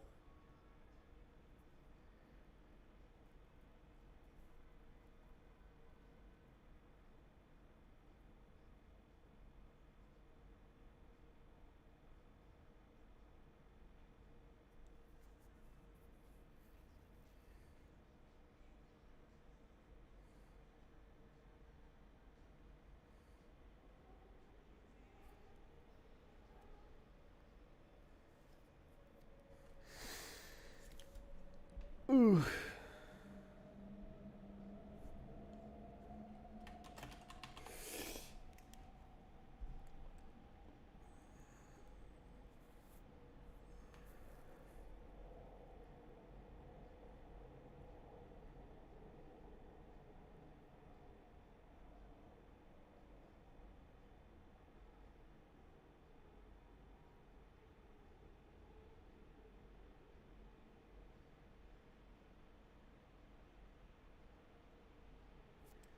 Mm.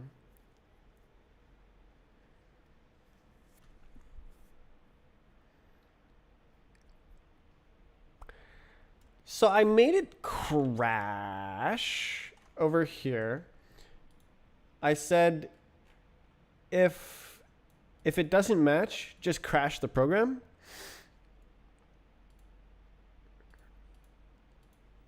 Um,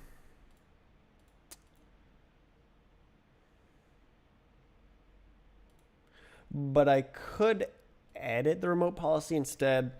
But I didn't want to do that because what if there's a duplicate policy or something and it's like conflicting and it would like set it to one thing and then set it to a different thing where it's like trying to make the same policy do different things.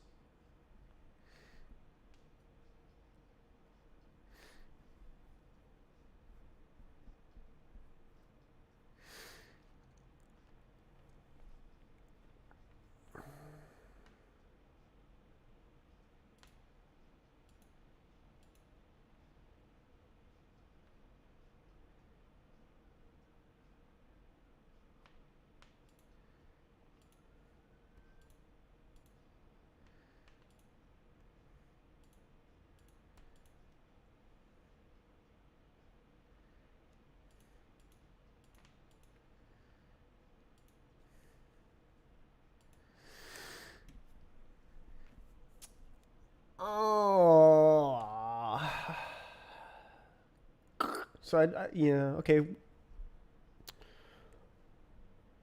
Maybe I should have like a special guy that's like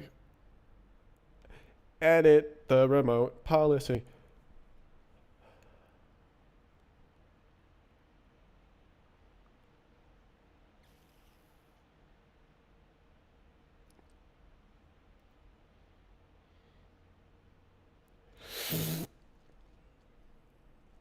Mm.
Okay, so I gotta make the so yeah.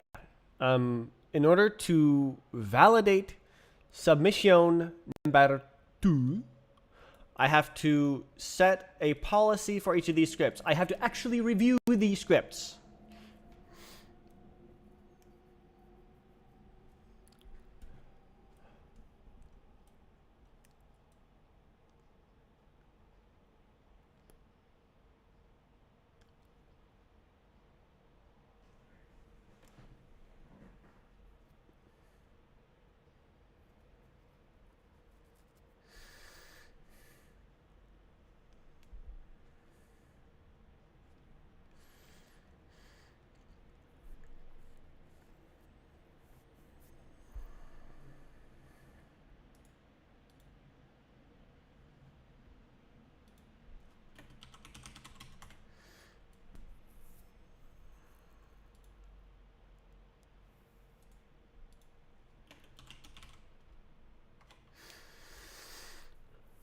How? So I don't. The problem I'm facing right now is I don't have any tools to do this. I have not created. So there's no web page, script review web page that I could just click, and then it makes it. I don't have any command line tool that will modify an existing policy. It'll only outright create a policy that matches. Um.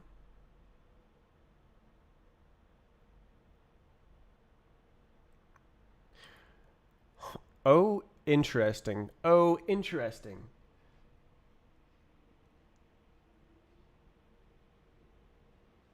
I could actually create an interactive review that's exactly the same as the current process, but it's remote.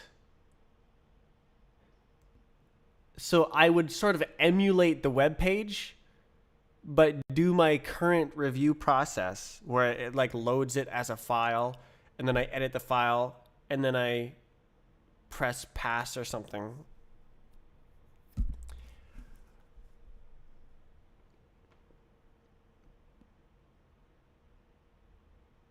Interesting. Yeah, that's really cool, actually.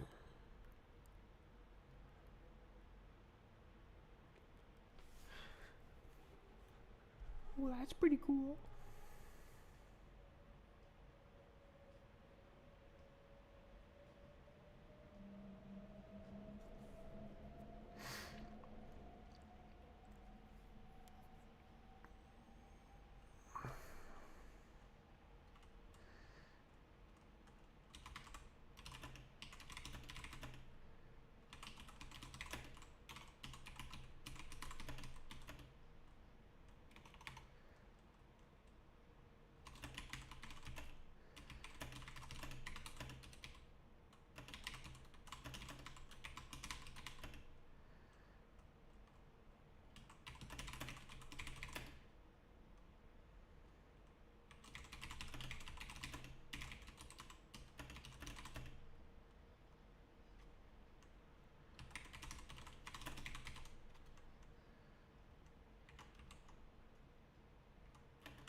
I think I want to do that because if I have that tool, then I can do script review without a web page, and the web page can come later. I think I want to make that. I specifically decided to not do this because I thought that it would be bad. But that I just hadn't thought of the review process yet. And now that there's a review process, it's actually compatible with a command line tool. I could just simply do it from a command line tool.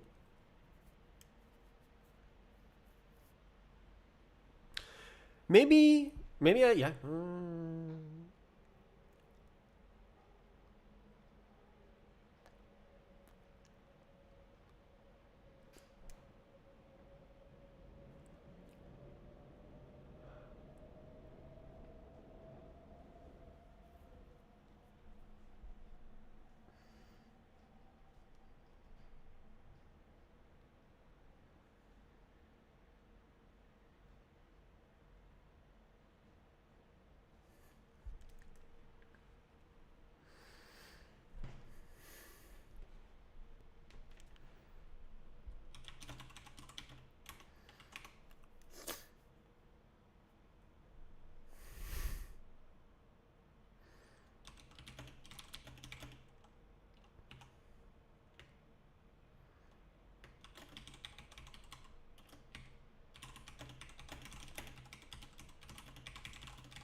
I'm gonna do it. I'm gonna review the script.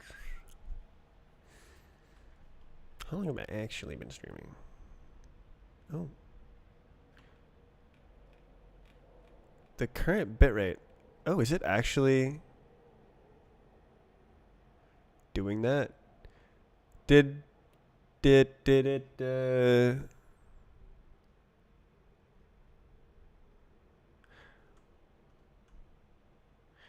I guess we'll see. Let me see if I can change the warning.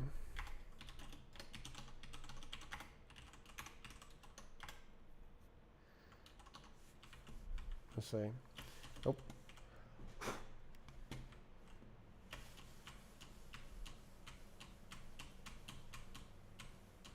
Is it gonna go away? Or is it? Oh!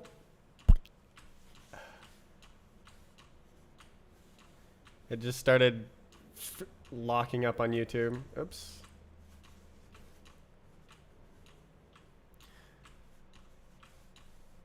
Oof. That looks like the problem it was having before.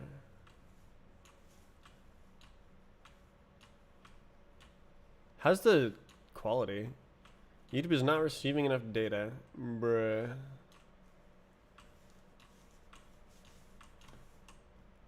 Alright, what if I look at the thing again? I exited it, didn't I? Damn.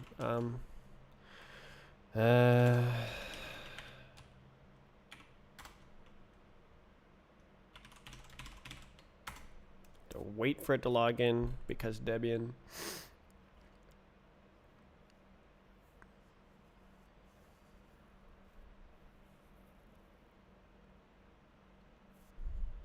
The quality doesn't look awful for what it's claiming the bitrate is.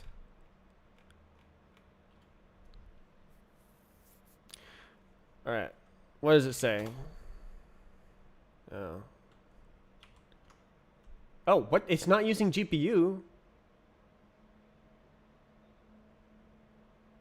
Okay, well that's why.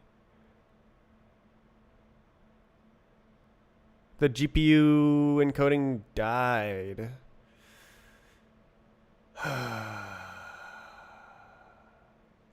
So the hardware Excel is there.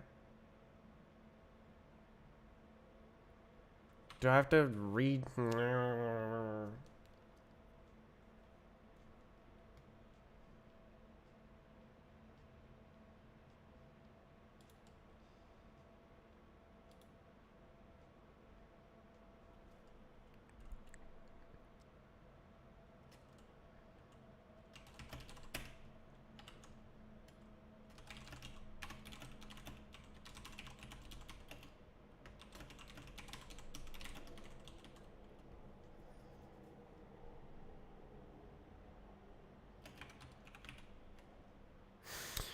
For some reason, YouTube doesn't like the b-hopping. No, it's actually my server here. I'm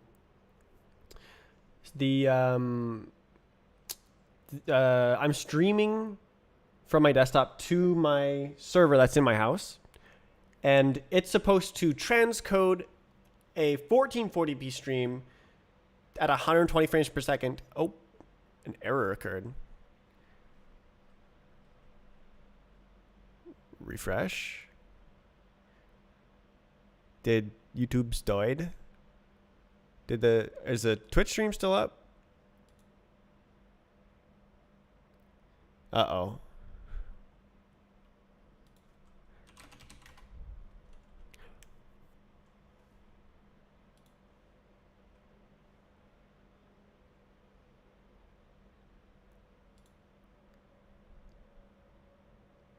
Oh. We're back. Is Twitch back?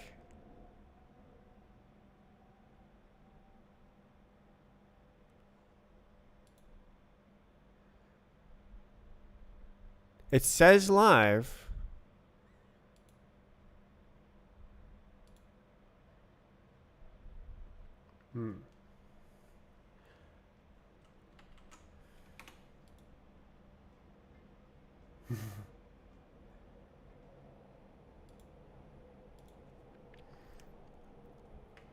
Oh, there's a picture on Twitch. It seems there is technical difficulties. I'm gonna have to figure out why the G. Oh, I can hear it.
Okay, how do I fix this? Um,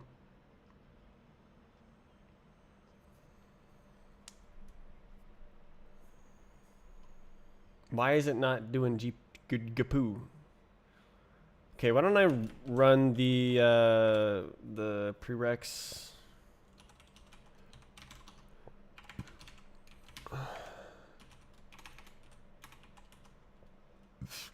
And see what that does. Oh, does not support your operating system. Right.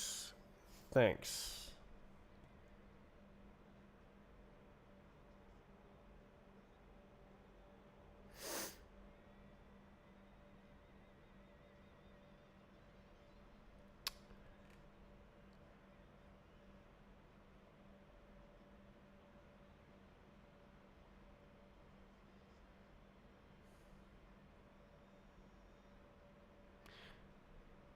Ugh, annoying.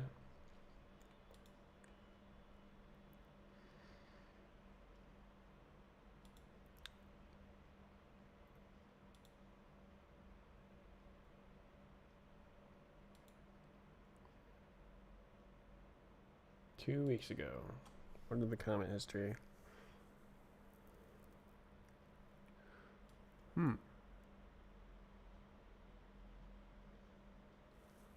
I see. So it actually, I should have updated. Okay, so,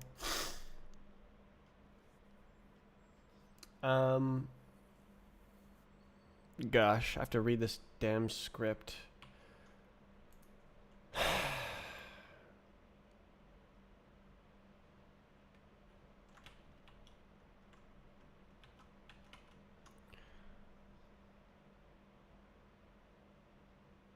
What is going on?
Annoying.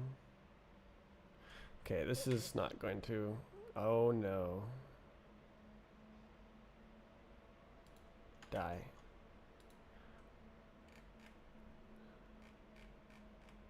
Okay, that's somewhere.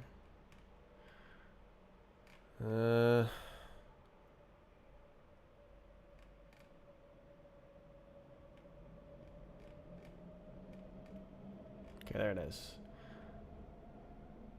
So check version. Why is that like that? That's kind of weird. Okay. Use the same function.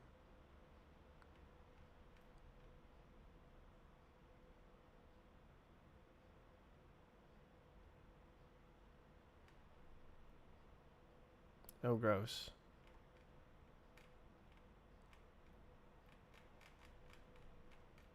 So I actually can't do that because it modifies state.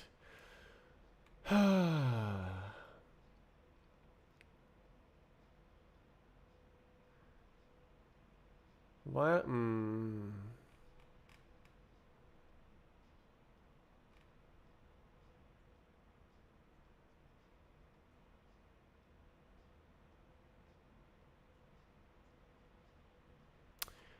Alright. I'm going to cheat. Oh. Okay, we're going to do OS name, OS version. OS name equal. Why don't I do a script here?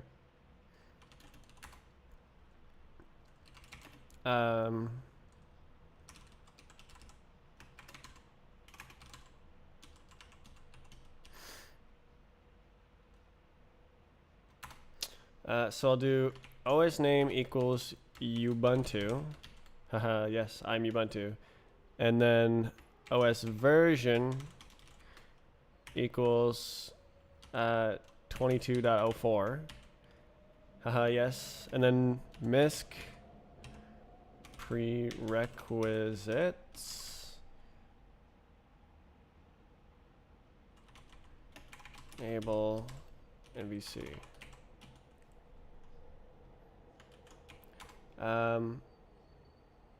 Yeah.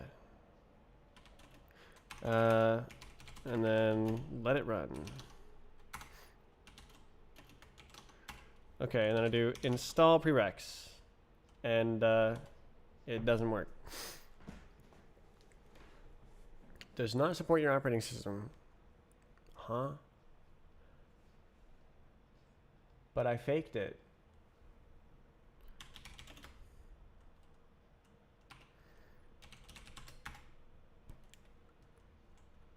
Oh, I see. Okay.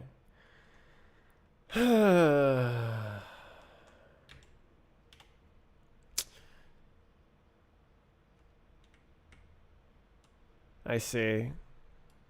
So it's got stuff. God damn it.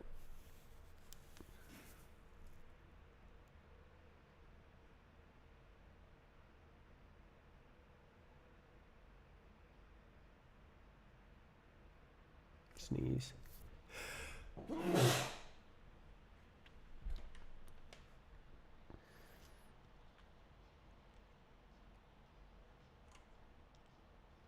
Okay, where does it set this?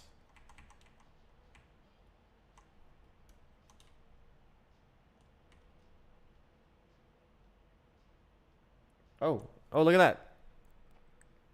It's got a thing.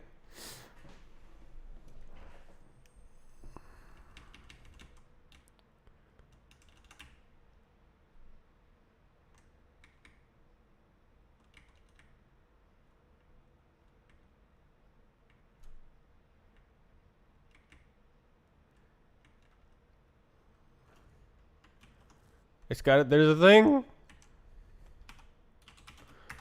You can just do like this. Oops. Oh, Ubuntu. Haha, yes, I am Ubuntu. For sure. Definitely.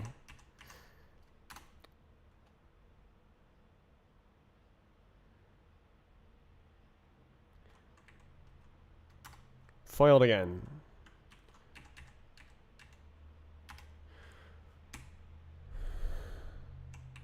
Why did it look like...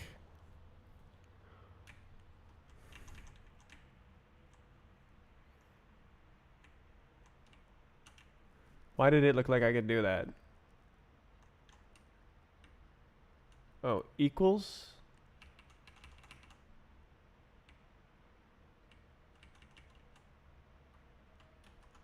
Did I make that mistake? Let's try that. Oi, okay.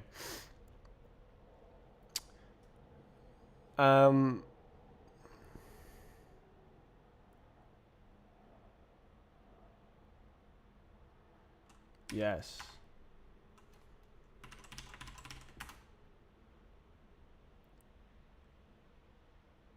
Okay, now it's actually doing the thing.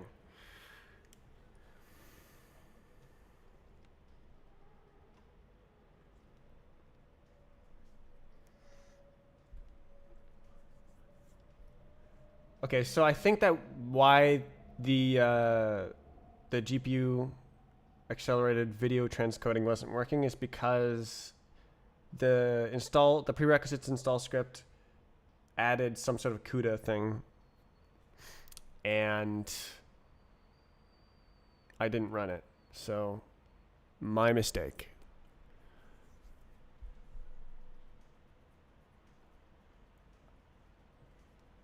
I wonder how much CPU it's using. Oh, it's using a lot.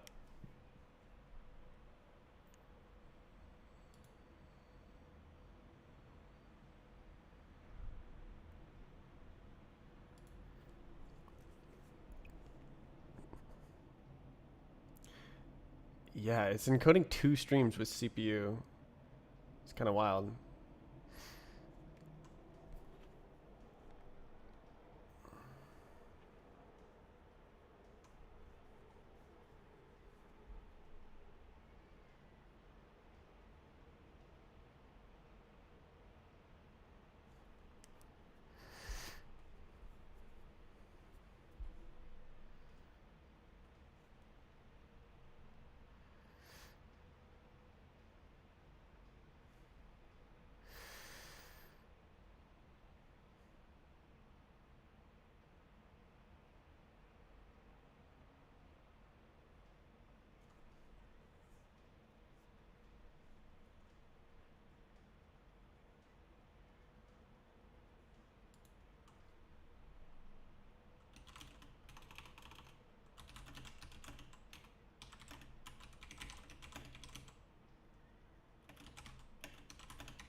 Technical difficulties.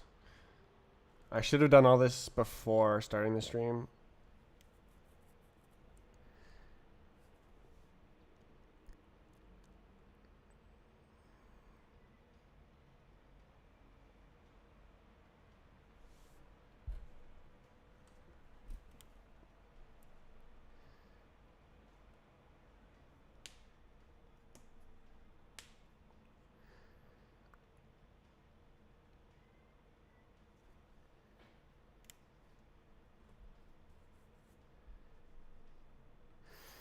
FFmpeg. Okay, well, what can I do in the meantime?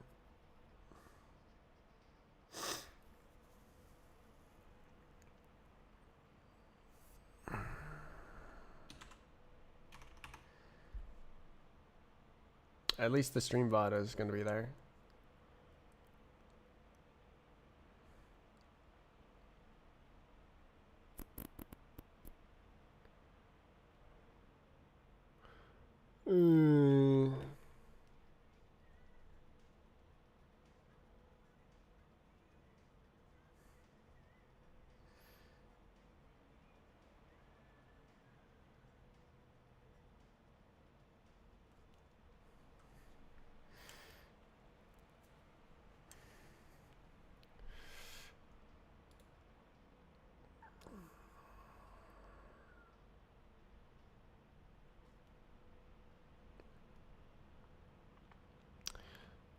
how should I do this? So upload scripts. It's more like sync.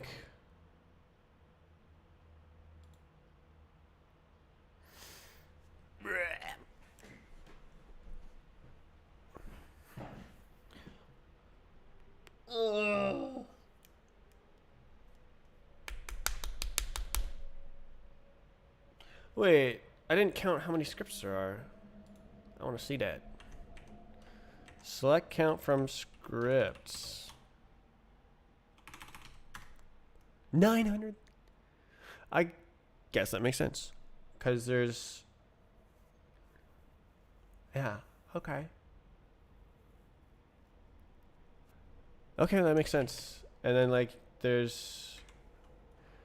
policy allowed as is. Yeah, okay. Okay. That makes sense. Makes sense.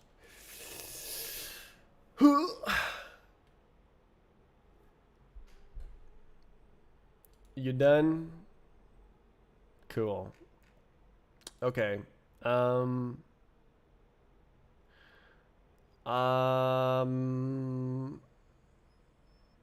Surely that works.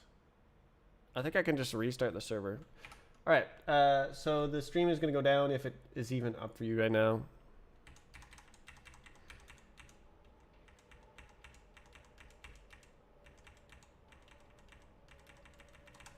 Okay, it's got to be here somewhere. There it is. So I just made the prerequisites work-ish.